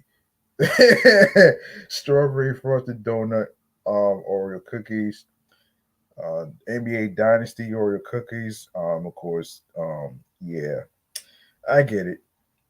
S'mores Oreo cookies, salted caramel brownie, apple cider donut. Okay, so we have Oreo cookie pieces, dessert toppings, Oreo Discover all 16 Pokemon. Oh no. No. Ultimate chocolate flavor cream, toffee crunch cakesters, blah blah. Um and yeah. Okay, there's certain things that don't need to be put together with Oreo cookies. Mocha caramel latte, hot cocoa flavored cream. Okay, there's certain things that don't need to be put together with Oreo cookies. I'm sorry, but this is just making me laugh even more, man. I'm not kidding. This is just making me laugh even more, and yeah, and I already got into all this black and white cookie, golden gluten free, and Oreo cakesters. I'm not even gonna go through this. I know there's another one that I wanted to actually. There's another one. There is another one that I actually wanted to. Okay, 27 crazy flavors. Yes. So, and this is from the website let'seatcake.com/Oreo flavors. All right, so we love how inventive Nabisco has gotten with its Oreo flavors, but sometimes things have taken a turn for the what the fuck in their food labs. How else do you how else do you explain banana split and cotton and candy corn Oreos? Someone needs to let their scientists outside for a little fresh air. Yes, even if it results in summer breeze Oreos. Good gosh. Okay, I don't know what that is. Anyway, with the never ending cascade of new flavors, now is as good a time as any to look back at some of the craziest Oreo flavors of all time. And yes, of course, the carrot cake, which doesn't make any sense to me. The carrot cake ones made the list since you know how we feel about putting vegetables in dessert. Don't put listen. Listen to me. Do not put vegetables in Oreo cookies. Do not do that. I don't care if it's tomatoes. I don't care if it's tossed salad. I don't care if it's like fucking broccoli or any other vegetables whatsoever. Do not mix that with our Oreo cookies, okay? Please don't do it.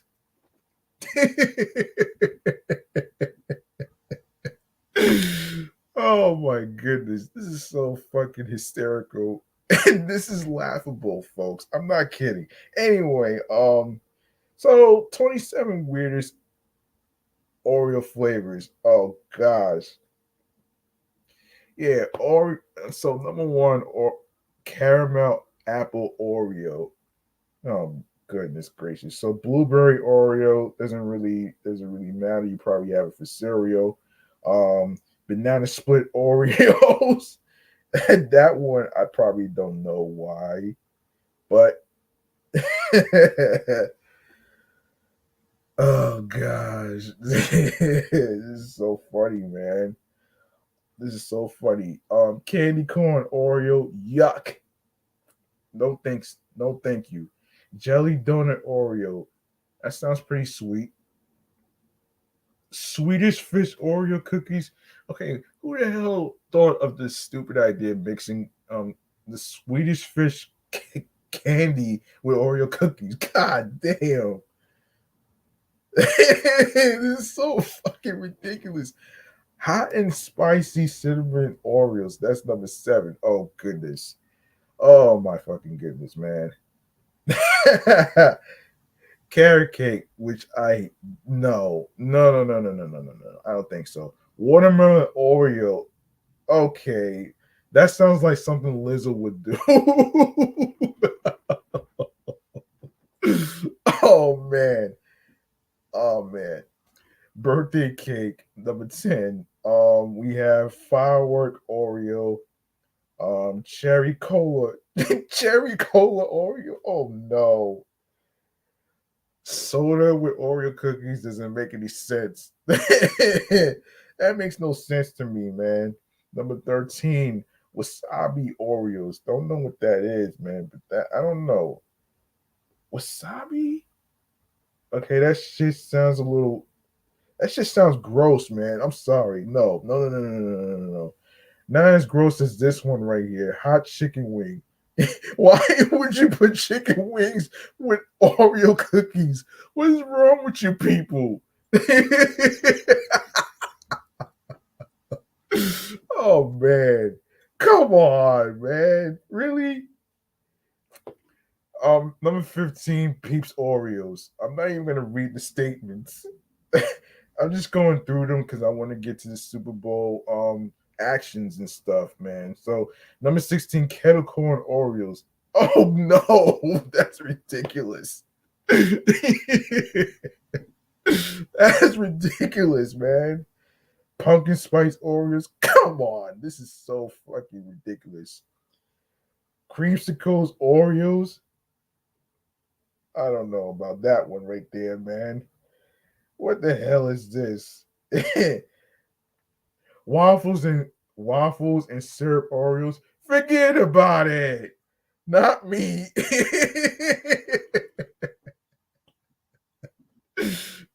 Oh man.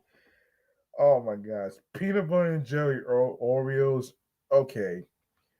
I see where they're going with this. This is pretty simple, Um, pretty simple, I guess. Um, fruit punch Oreos? Really? Really? Oh man, not the Kool-Aid man.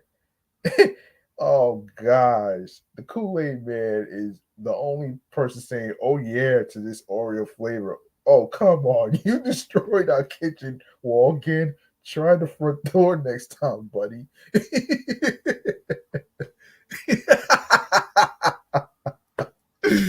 Oh my goodness.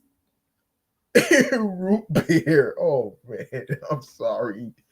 I'm sorry. There's certain things that make sense versus the ones that don't make sense. And this one right here is another one. Root beer float Oreos. I'm sorry. I'm sorry for laughing, folks, but forgive me. But this is just examples of certain things that don't need to be mixed with Oreo cookies, man. Especially the Kool-Aid shit. Like, come on. All right. Number 23. Um, Lemonade Oreos. Oh gosh. Oh man. Okay, nuclear react. Oh no no no no no no no no no no no no no. It may sound, I don't know. It sounds intriguing to me, man. Cotton candy Oreos. That sounds a little intriguing for me. Oh man. Oreo, no, apple pie Oreos. Intriguing. Strawberry frosted donut Oreos. Intriguing. And of course, key lime pie Oreos. Oh boy. Yeah. Yeah. Yeah, that part right there, man. All right. All right, let me get off of this though. Let me get off of this. Let me see what else I actually let me see what else. What else, man? What else have I talked about? Let me see. Let me see. Let me see. Let me get everything here. All right.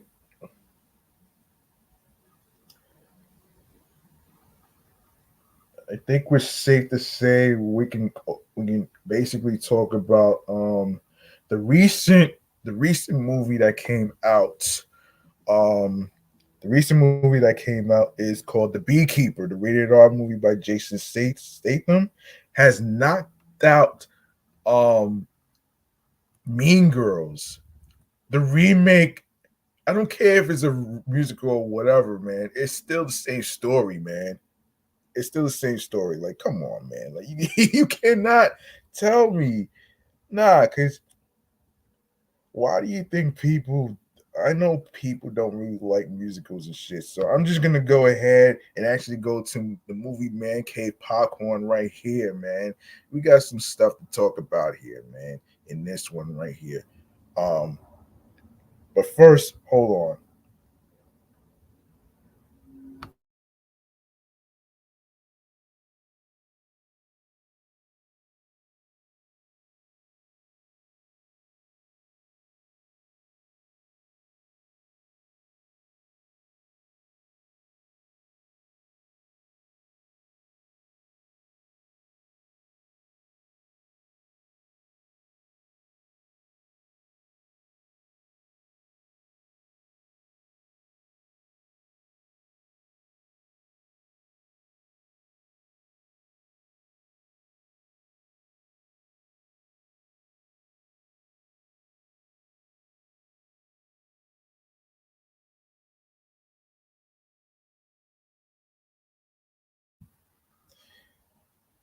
All right. Yes, like I was saying before, man, the Beekeeper by Jason Statham, the rated R movie, knocked out Mean Girls out the number one spot. This is our movie Man Cave Popcorn right here.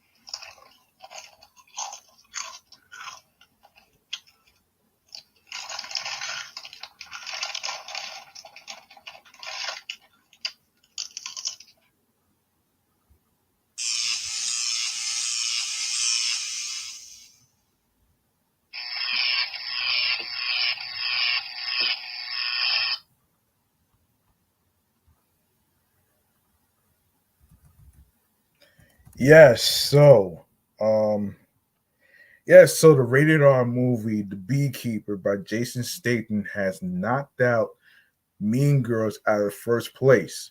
So let's talk about that. Let's talk about that though.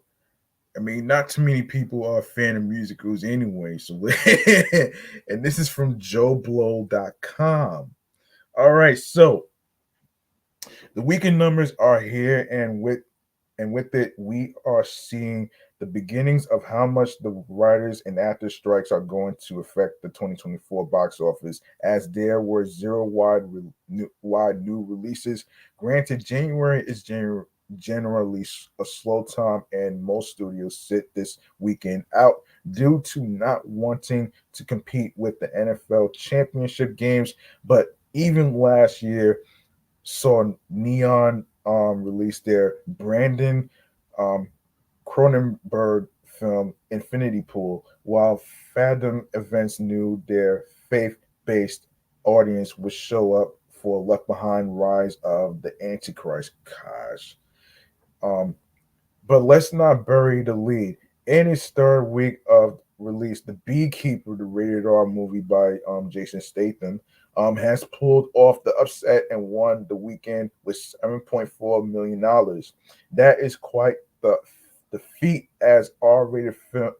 Yes, R-rated action films have had a really tough time at the box office in recent years. In our Thursday predictions, we thought the NFL players may keep more action oriented fans away from theaters this weekend, but it appears audiences embrace this bloody tale of this weekend. But it appears audiences embrace this bloody tale of revenge with a budget of just $40 million and a worldwide take in the $90 million range. This little tale of Jason Statham kicking ass has proven to be a solid hit at a time both he and director David Ayer really needed one.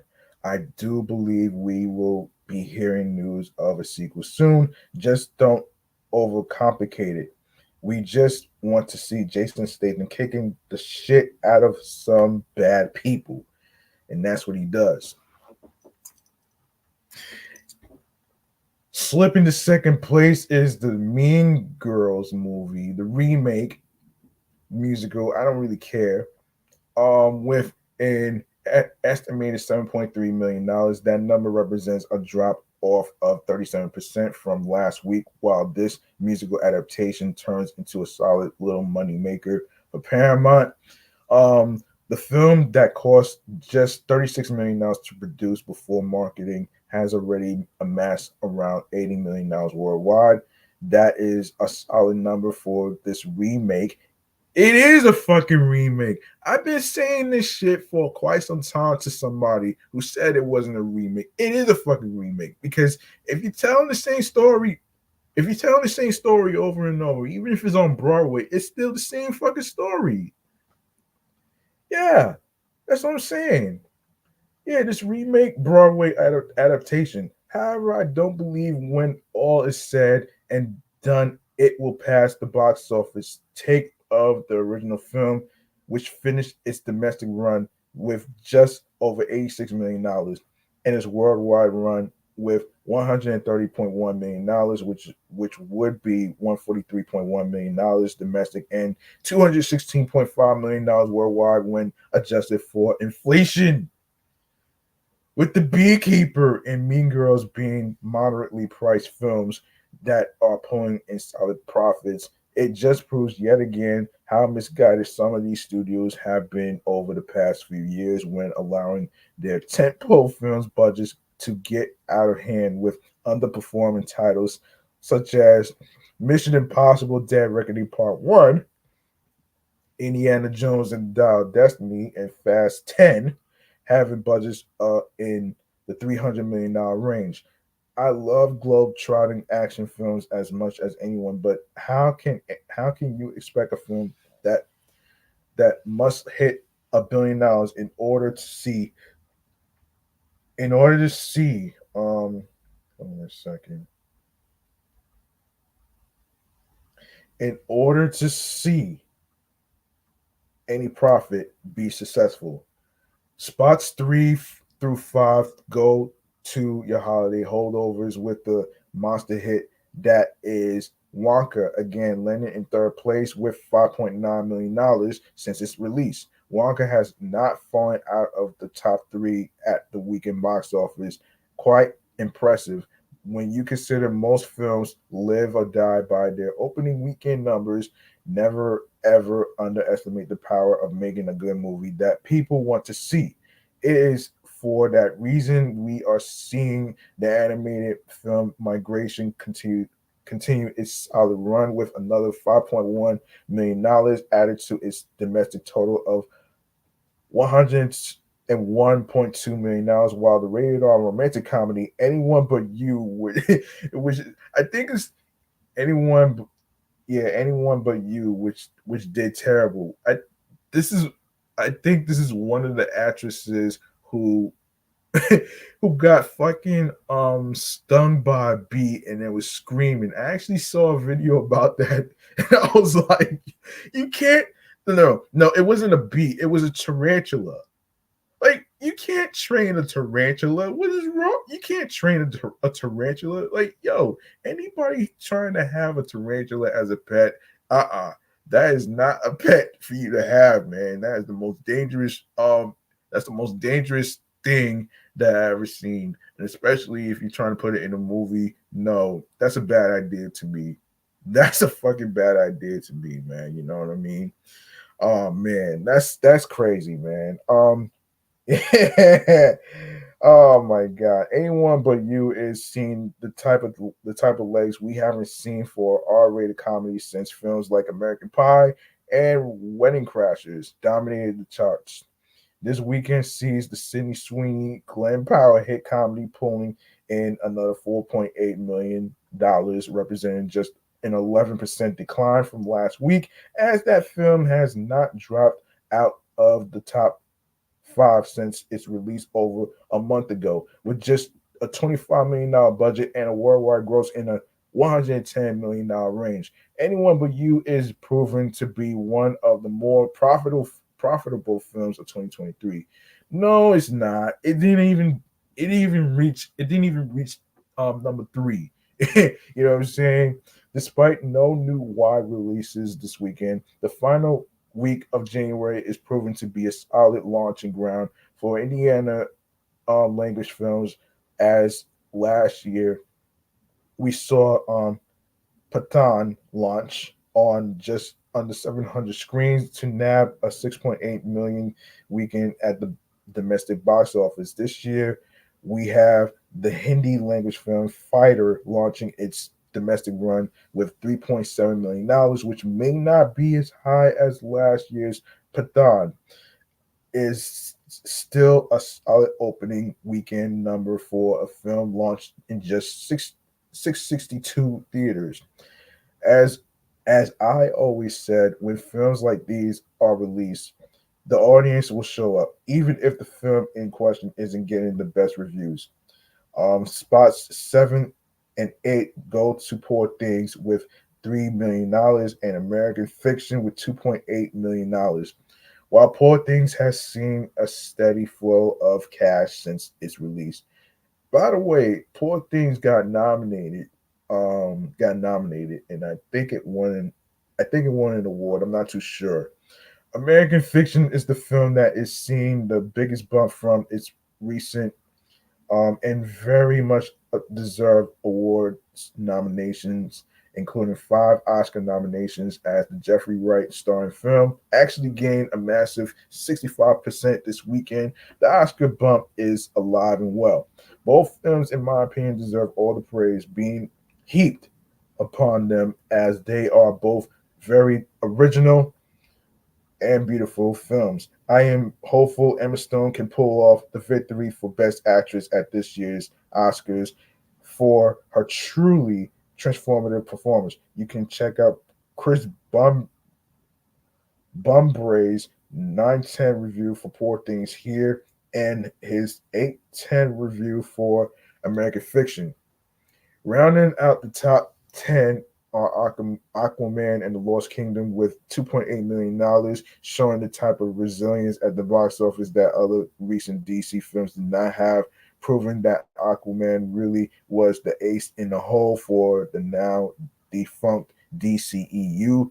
While Godzilla Minus One returned to theaters this weekend with a new black and white version labeled Godzilla Minus One Minus Color, where it added another $2.6 million to its stellar 55 million domestic, $55 million domestic total. Outside the top 10, but worth noting is the re-release of Oppenheimer, which also saw a bit of an Oscar bump as it was released back into IMAX screens, where it garnered a little over $1 million in receipts. Are you happy to see the Beekeeper finally take its rightful place atop the charts? Let us know in the comments, and don't forget to check out our weekly poll where we ask, what is your favorite movie from 1999? All right. Speaking of movies, we got some trailers to talk about. Movie trailers that's going to be part of Super Bowl 58 this weekend. Yeah, starting with Super Bowl trailers. Hold on a second.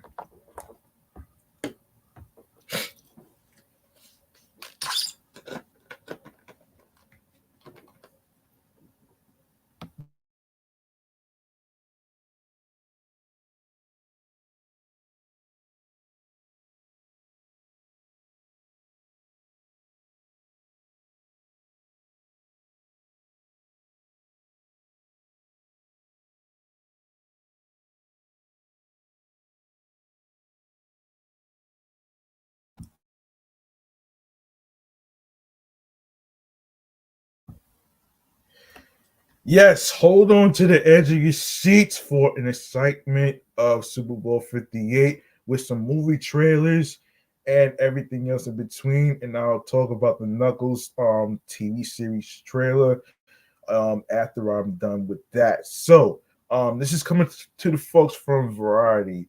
Um, and here's what's happening here. In the game of football, possession is everything. When it comes to this year's Super Bowl, one studio will dominate the field by running nearly a dozen spots for its upcoming and existing releases. Paramount is expected to unveil ads for the post-apocalyptic horror prequel A Quiet Place Day One, the reggae biopic Bob Marley One Love. I know everybody probably seen the trailer, and probably that movie comes out on Valentine's Day. The Bob Marley One Love biopic. Mark your calendars for that one. And if the live action fantasy comedy directed by John Krasinski and starring Ryan Reynolds. I don't really get this. I don't really get this movie. The studio's outsized presence makes sense because the big game will air on CBS, which is at on 6 p.m. February 11th. Mark your calendars, and now actually talk about some places for you to watch the Super Bowl game, places to eat, fun activities to do in a couple of minutes. So stick around for that one. All right, so the studios outside presence makes sense because I already read that. Paramount will loom large over the Super Bowl because beyond the studio's cinematic offerings, it will use promotional space for Paramount Plus. The studio's streaming service will unspool 8 ads for such titles. Hang on a second. Hang on a second. Hang on. Hang on. Hang on. Hang on.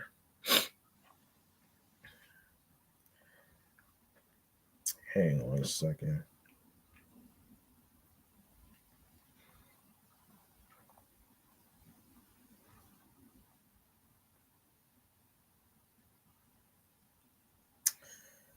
Hold on. Hold on, folks. I don't know what's going on here. Yes.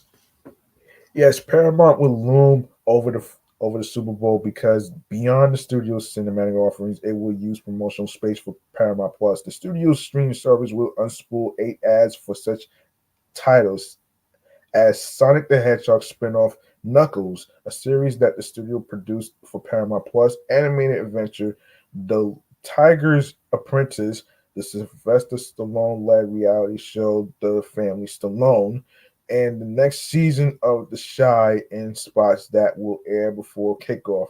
During the game, the company will tout titles already on the streamer, like the sci-fi series Halo, Mission Impossible: Dead Reckoning, as well as UEFA Championship League, the general Paramount Plus ad that ran during last year's championship and showcases the streamers' varied offerings from Survivor to Star Trek. Hold on a second. Yes, Star Trek franchise will be back as well. More than 100 million people are expected to tune in on February 11th for Super Bowl 58, pitting the reigning, um, yes, the reigning Kansas City Chiefs against the San Francisco 49ers, buying a 30-second ad during the most watched television event of the year doesn't come cheap. A prime spot in the first quarter could run for approximately $7 million this year as the box office struggles to return to its pre-slandemic strength. Hollywood is hoping these massive marketing spends will translate into substantial ticket sales for upcoming blockbusters. That's why Disney is likely to promote several of its summer tentpoles during football's hottest night. Although the studio isn't sharing which will get airtime, it's possible that viewers will enjoy a first look at Deadpool 3, which teams Ryan Reynolds with Hugh Jackman in the buzzy comic book adventure, as well as Pixar's anticipated sequel Inside Out 2, according to sources familiar with those films. Kingdom of the Planet of the Apes, which opens in May and has already been heavily advertised, may also snag a spot. Universal also tends to spend big on Super Bowl Sunday, but is playing coy to keep the promo efforts a surprise.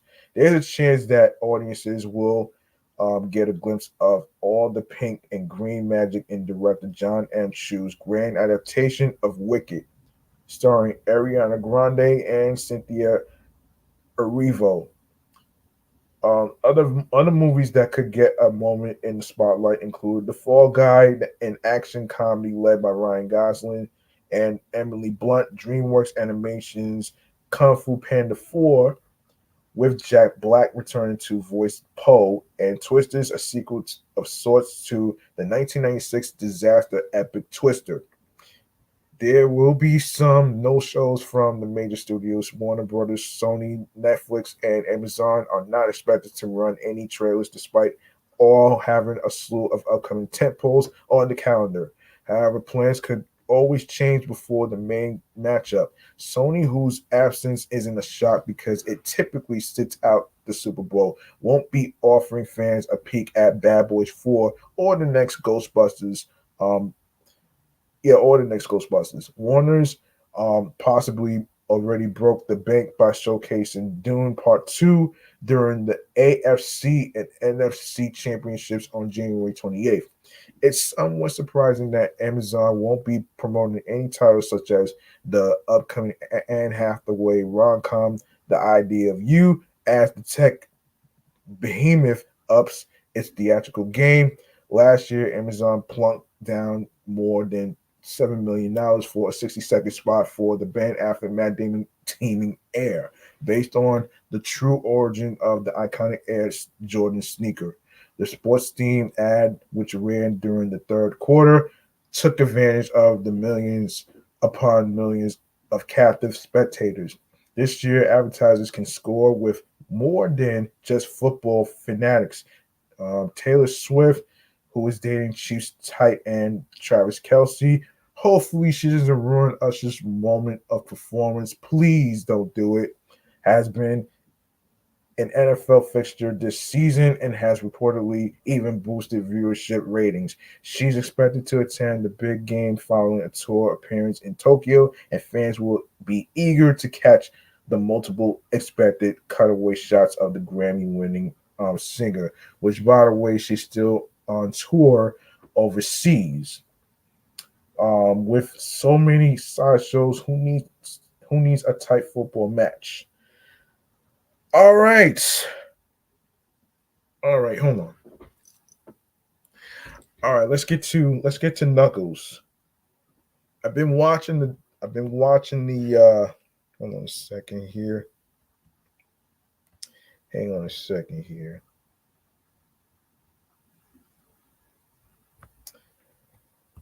All right, I've been watching the Knuckles trailer on YouTube.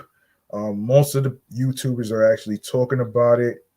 Um, and this is going to be our TV show checkouts dedicated to Knuckles, which actually recently it was Knuckles' birthday. So there you have it right there, man. So this one's for you. And this one's for you, actually, man. You know what I'm saying? And I have to give credit to Idris Alba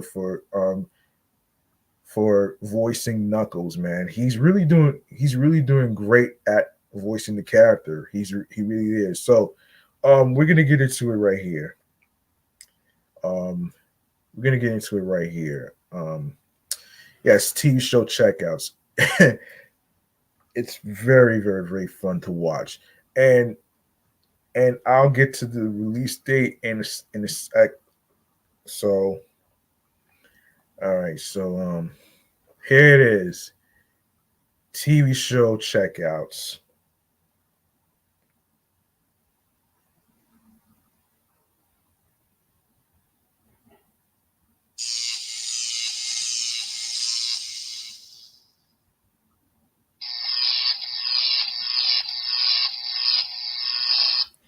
All right.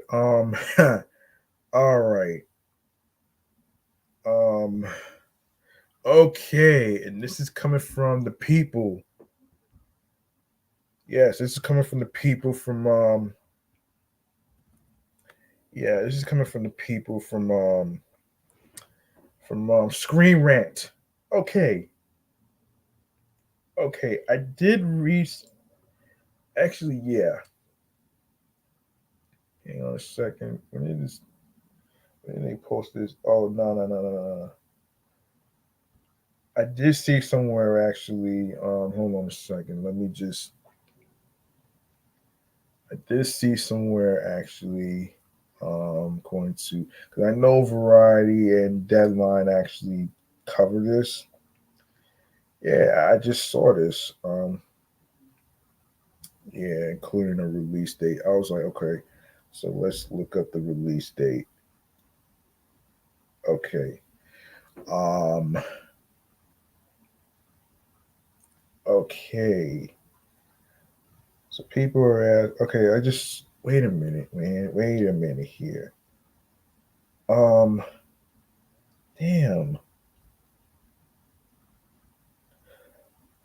No, no, no, no, no, no, no, no, no, no, no, no, no.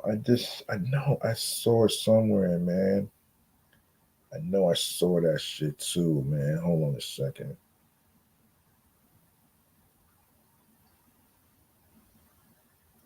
Release date.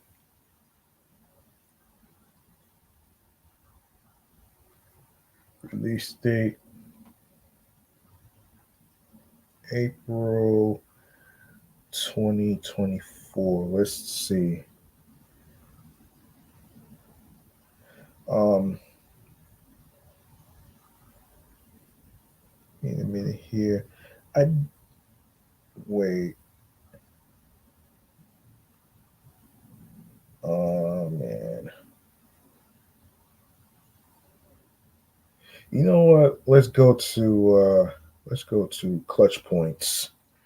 I know Variety and Deadline actually reported this, but I can't find that right there. So yeah, clutch points. All right, so Knuckles is speeding to Paramount Plus soon, and a thrilling new trailer has just been released. The Sonic the Hedgehog spinoff will be streaming on the network on April 26th. It will be an intense six-part series. Besides the new trailer, Paramount announced that an all new Knuckles spot would debut on CBS during the Super Bowl 58 pregame. And about Knuckles, in case nobody doesn't know about it, the synopsis for the Sega based Adventure says the new live action event series follows Knuckles, played by Idris Elba, on a hilarious and action packed journey of self discovery as he agrees to train Wade, played by Adam Polly, as his protege and teach him the ways of the Echidna warrior. The series takes place between the films Sonic the Hedgehog 2 and Sonic the Hedgehog 3. Um, Additionally, the series will feature Adam Parley as Wade Whipple. Plus, it includes Stockard Channing, Eddie Patterson, Scott Mescudi, aka Kid Cudi, Ellie Taylor, Julian Barrett, Rory McCann, Carrie Elwes, Christopher Lloyd, Paul Shear, and Rob Hubel. Ben Schwartz will be reprising his role as Sonic, and Tika Sumpter will be Maddie. This series is based on the popular video game Sonic the Hedgehog. As it made its way onto the screen, it's been quite a success. Sonic the Hedgehog and Sonic the Hedgehog 2 currently stand at $725.2 million. Meanwhile, Sonic the Hedgehog 2 is the top performing kids and family on Paramount. The trailer features all your favorite characters racing, twisting, weights, weapon making, a bowling alley feud, and more. Only one hero hits this hard. It states in the 2+ minute trailer. Knuckles looks entertaining, funny, exciting, and about everything we expect from Sonic the Hedgehog. Yeah, so if you didn't get a chance to see the trailer, it's on YouTube right now. I actually watched it like maybe 2 times, 2 or 3 times already. Actually, it's pretty good. Like I said, it comes out April 26th of this year. Mark your calendars. All right, it's a six part episode. All right, so let's get into. Hang on a minute.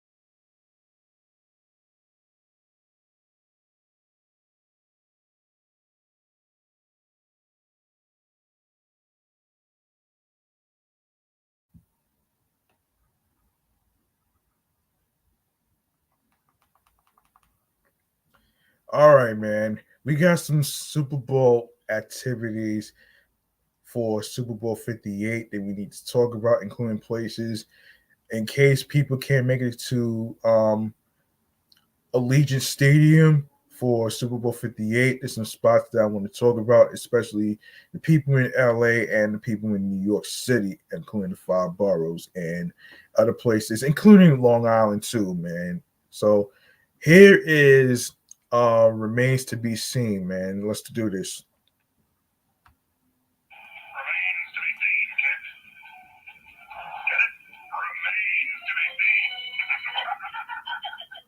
Of course, everybody knows about Sin City, aka Las Vegas, right? There's a few places in Vegas that you could actually go to. So I'm gonna actually start with Las Vegas. So this is from USA Today, actually, if I'm not mistaken. Let me try to flip my tablet real quick so I can actually get a better idea how to read this. All right. All right. According to USA Today, weekends in Vegas typically burst with energy, and Super Bowl 58 weekend promises even more excitement as the entire city takes on serious game day spirit. Over 450,000 people are predicted to head to Sin City to experience the big game on Sunday, and they'll have their pick of endless events, watch parties, star-studded entertainment, and more. Even those who aren't forking up the record-breaking cost of nearly $12,082 for game tickets, which is ridiculous. That sounds worse than the Beyonce concert, man. Oh shit. We'll still feel. Hold on. Hold on. We'll still feel the anticipation of the NFL championship game as the city leans into an overwhelming atmosphere of football favor. Favor. Um, Resorts will pull out all the stops, and the city's top restaurants, bars, and nightclubs will offer exclusive Super Bowl themed parties and specials. And the celebration is not just for the weekend. Events start as soon as Monday and run all week. From watch parties galore to the chance to meet football stars. Of course, you can read below for a rundown of the biggest events in Las Vegas for the Super Bowl 58, compiled by the Las Vegas Convention and Visitors Authority. Um, What are the special Super Bowl events happening the week leading to the big game? All right, the Dan Patrick Show will be broadcasted in Las Vegas for the first time in show history at Fountain Fontainebleau, Las Vegas. Across 5 days of live coverage leading up to the big game at Allegiant Stadium, broadcasts will take place from Monday through Friday. This spot is part of part of Fox Sports um, Radio's 24th annual Super Week initiative, and the show will be taped. Will be taped in front of a live audience all week on the resort's third floor Oasis pool deck. The Super Bowl opening night, fueled by Gatorade, took place at Allegiant Stadium on Monday. For the first time during an opening night, fans got a preview of the Allegiant Stadium campus ahead of the Super Bowl, with the event including family-friendly activities, photo opportunities, and shopping opportunities for an exclusive merchandise by NFL shop presented by Visa, plus autographs from NFL players. CBS presents the Super Bowl Soulful Celebration 25th anniversary, previously known as the Super Bowl Gospel Celebration, at Pearl Theater at Palms Casino Resort on Wednesday, hosted by Cedric the Entertainer and Tashina Arnold. The concert event offers an inspiring blend of music and football stars.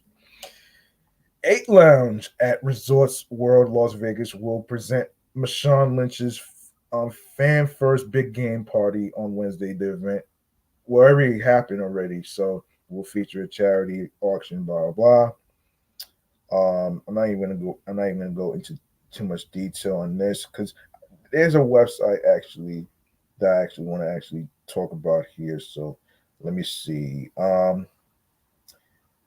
Yeah, February 10th. Hold on a second. February 10th. Oh yeah, Della's Kitchen at Delano, Las Vegas will offer the Pepsi Dig-In brunch from Thursday, February 8th, which is today, to Saturday, February 10th. The specialty dining experience features 5 chefs from Black-owned restaurants across the country to offer an immersive culinary experience. The general seating is first come, first served, and features an a la carte chef curated menu, um, including twist on Della's classics and a culinary inspired cocktail bar and menu, while the chef's table option requires reservations and features a 3 course pre fixed tasting menu, a meet and greet with the chefs, and a mixology experience. In New York hotel and casino will present an immersive fan experience with the Frito Lay chip strip from Thursday, February 8th to Sunday, February 11th on the resort's Brooklyn Bridge. Fans will be able to take a seat in a stretch limo wrapped in Chester cheetah print. Visit a Cheetos chapel where, where fans will be married by Chester Cheetah. Oh shit. Check out a Frito-Lay snack pot that offers the opportunity to win prizes.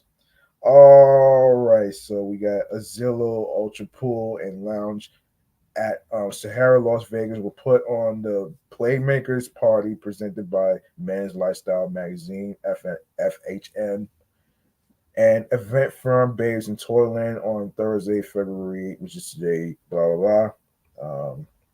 And that's the, and let's see.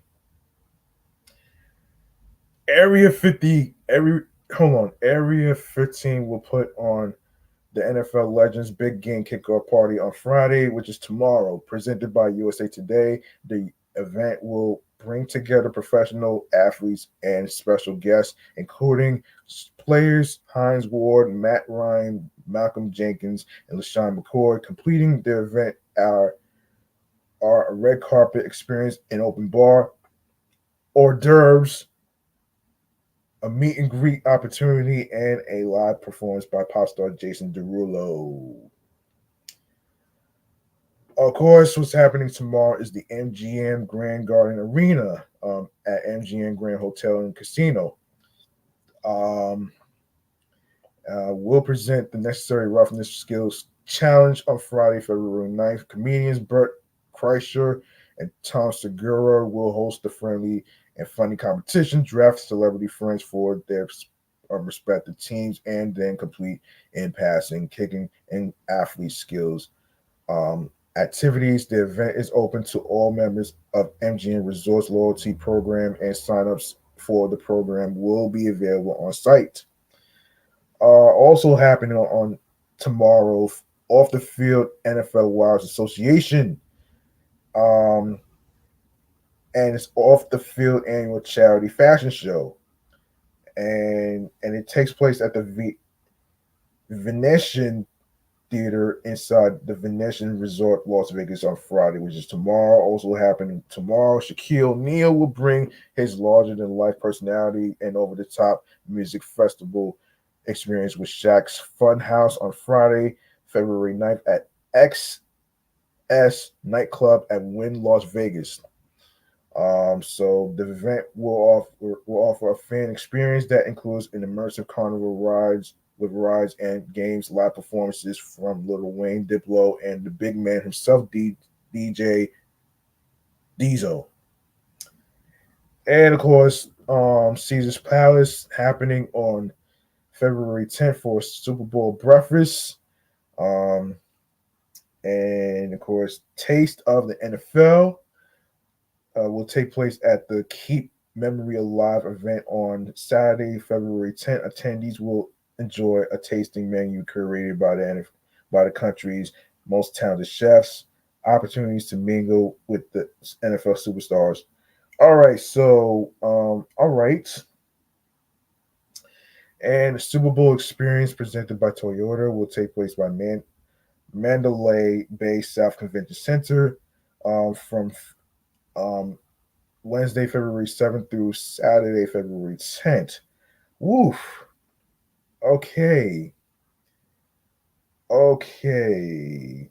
And of course, Fremont Experience, Excessive Celebration Bowl Bash from Thursday, February 8th to Sunday, February 11th, which is the weekend long event, features 25 live performances headlined by country star Chris Lane on Friday, February 9th, and rock band The Offspring Saturday, February 10th. Additional entertainment throughout the weekend includes roving football themed circade style, blah blah blah, and circade style entertainment and a live theatrical show from the Gridiron Girls, a silent disco with DJs playing music for attendees wearing wireless headphones, and prizes for fans celebrating excessively will complete the event. So Bruno Mars will continue his residency by Dolby Live at Park MGM with a performance on Friday, which is tomorrow. Um, and of course, a bunch of people that's going to be performing over there. I'm not gonna be able to have time to. I'm not gonna have time to get to all these artists because I want to get to some spots where you can actually watch the Super Bowl. So that way, even though you can't make it to the Super Bowl, I want to actually make sure that I include some spots for you folks out there in Vegas, and of course the people in Los Angeles and New York. I didn't forget about y'all though. Anyway, man, and also I want to point out some stuff, man. I want to point out something actually. If you like to know more information about some spots where you can actually watch the Super Bowl, where to eat, and everything else whatsoever, I want you to take down this website, which is www.visitlasvegas.com/ Super Bowl Las Vegas. That's www.visitlasvegas.com/ Super Bowl Las Vegas for the people that's in the Las Vegas area of Nevada and everywhere else. All that great stuff right there. So there you have it right there. I want to get to Los Angeles. Let's go to Los Angeles, man. You know what I mean? Where to yeah, let's go to Los Angeles, man. Hold on. All right, so I'm gonna actually there's gonna be some spots in Los Angeles that I'm gonna actually okay, so hold on a second here. All right, so there's some spots for you to actually take a look at as far as like anything else. Um hang on a second here, man. All right, so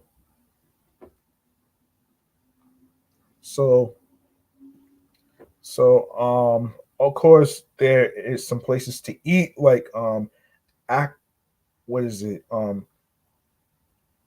Aca Acapulco.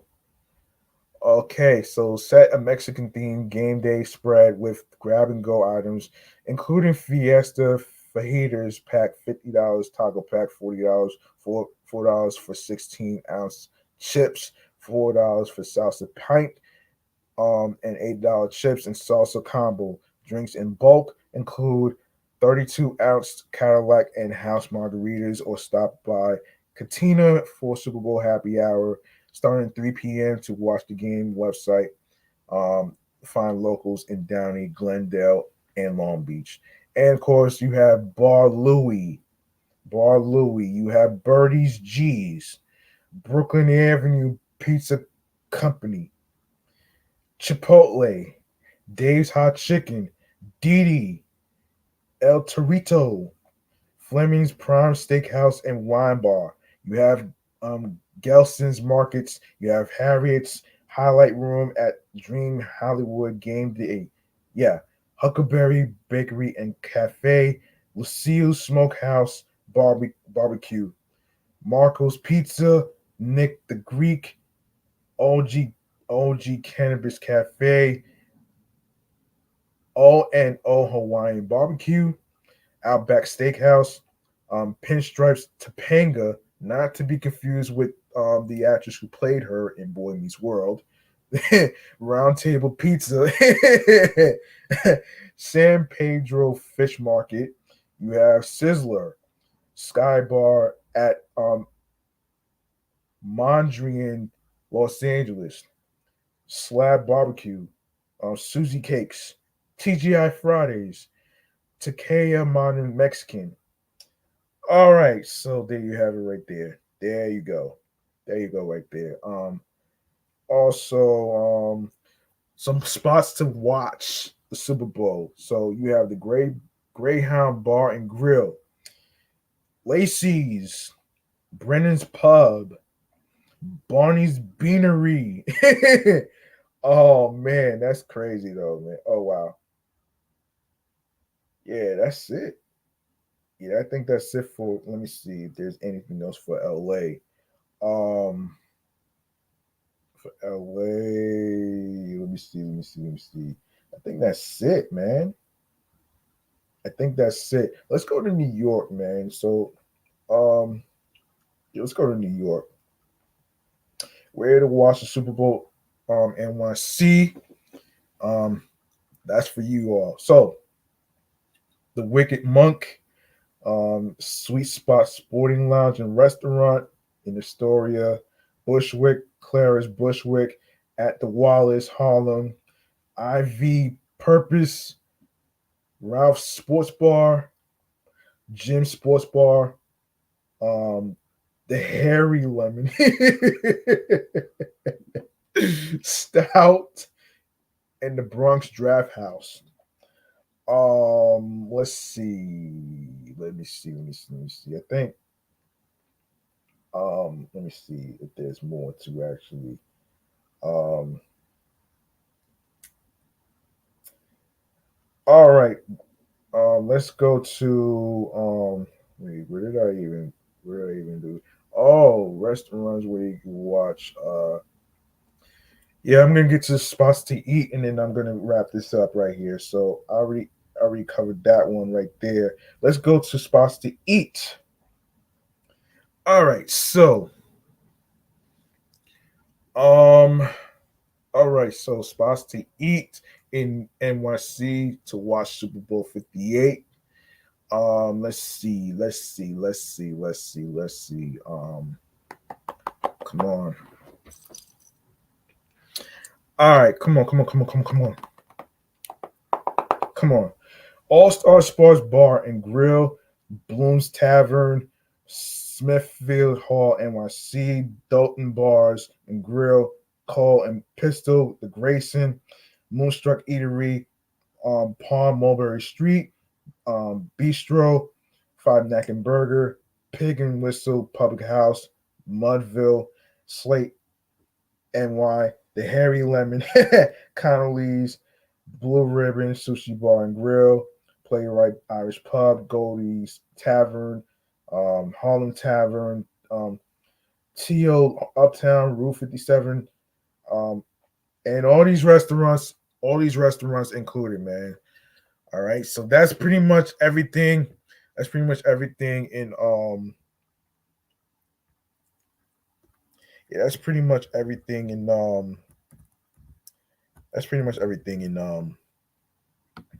where you could actually watch the Super Bowl 58 and places to eat and everything else. So if I leave out anything, I do apologize. I'm trying to rush out of here and stuff. So forgive me for that though, man.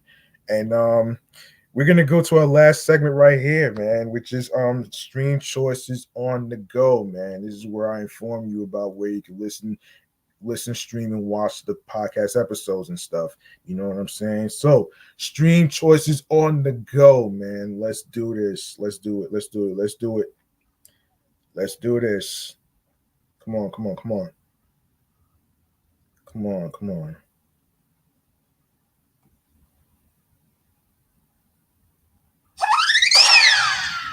Yes. Make sure you follow Off the Meat Rat Chainz New York Avenue podcast, not only on Facebook, but also on Threads, Instagram, alongside with my other shows that I do, which is Excellent Fun Vibrant Talks podcast, my sports platform, my review show, Meticulous Vibe Juice podcast, and myself, G Money Stacks 555 in Queens, New York. Make sure you turn your notifications so you can know when I'll be on Instagram Live, alongside with everything else in between and all that great stuff right there. And also, when you go to my link tree, you're gonna see a whole list of audio streaming platforms whatsoever. You're gonna see Odyssey, Audible, Audio Burst, Amazon Music Breaker, Bullhorn FM, Capsule FM, Castbox FM, Deezer, Listen Notes, Moon FM, Podcast Player FM, Pocket Cast, Podbay, Podfriend, Podhound, Podopolo, Podorama, Podcast Index, Podcast Addict, Podchaser, Podverse, Podcast Guru, Podvine, Snip, Spotify for podcasters, Stitcher, TuneIn Radio, Google Podcasts, Radio Public, iHeartRadio, the number one app where you listen to music, radio, and podcasts for free. You don't need a debit card or credit card to download iHeartRadio or any other streaming platforms whatsoever. And make sure you subscribe by following the podcast, including the other two podcast shows that's also on iHeartRadio as well that I just mentioned. And also do the same with YouTube. Make sure you go ahead and grab that subscribe button for me on the YouTube channel page of G Money Stacks 555 for more live video podcast episodes. And also enable alerts so you will be notified on when each episode will be recording according to the day and time. And of course, stay tuned for more video content, including new and previous episodes that's going to drop. Leave a like and a comment along with the episodes. Listen, stream, and watch these episodes. And of course, download the episodes. And not only that, you can add the podcast to your playlist, like on Spotify and other streaming platforms, which includes Odyssey. You have Audible, you have Amazon Music, you have iHeartRadio and YouTube and other streaming platforms, wherever you get your podcasts, all right? Of course, be sure you share the episodes, share the videos. Be sure to tell a friend to another friend. Spread the word. Word of mouth is important. Share my link tree, which is linktree/G Money Stacks with the podcast and links to your husbands, your wives, your boyfriends, girlfriends, the people you're cool with from work and everywhere else whatsoever. That's gonna do it for me, man. I'm your man G Money Stacks, aka the Gregonator. And I appreciate every single one of you for listening. Thank you very much for listening. I do appreciate every single one of you. Whatsoever. Remember, the grind doesn't stop. Hard work pays off, man. If you want something, you have to work hard and earn it. It's not going to be given to you on a silver fucking platter, all right? Also, like I always say, man, New York wasn't built in a day, man. New York wasn't built in a day. And you want to make sure you follow your goals and dreams. Find yourself a skill in whatever career field it might be, creatively, mentally, physically, and spiritually, that gets you into your zone alongside with tunnel vision. All right.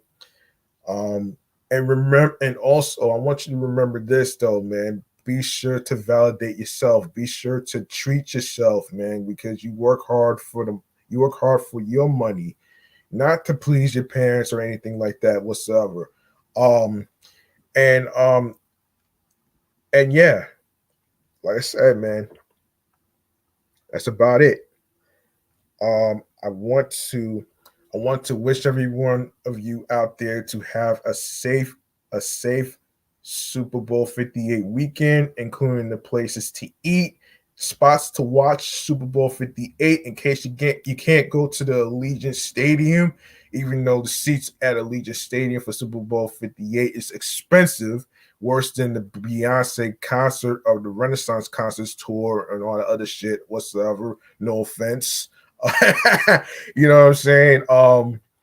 And of course, man, including the people in Vegas, including the people in Los Angeles, wherever you repping, whatever state you repping, including Chicago, Paris, whether you repping the 5 boroughs, which is Brooklyn, Bronx, Manhattan, Staten Island, Queens, Long Island included.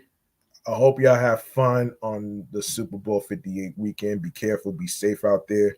I love y'all very much, man. And I appreciate y'all, man, very much, man. And also be sure to hit that like button. And also it helps the algorithm and the channel grow alongside with the podcast episodes that I'm doing here and along with other YouTube channel pages, which is Meticulous Vibe Juice Podcast, Excellent Fun Vibrant Talks Podcast, my sports YouTube channel page. Make sure you subscribe to those channels over there as well. I'm out of here. Peace and one love. And I'll see y'all on the flip side in the next episode, man. Episode 324, Mixed Cookies, is in the books. I'm out of here. Peace and one love. Be safe out there. Stay liquid. Be vigilant. Be careful out there. If you're taking trains, driving, whatever. Be careful out there, man. Don't do anything crazy. I'm out of here. Peace out. Good night, everybody. And have a nice Super Bowl 58 weekend.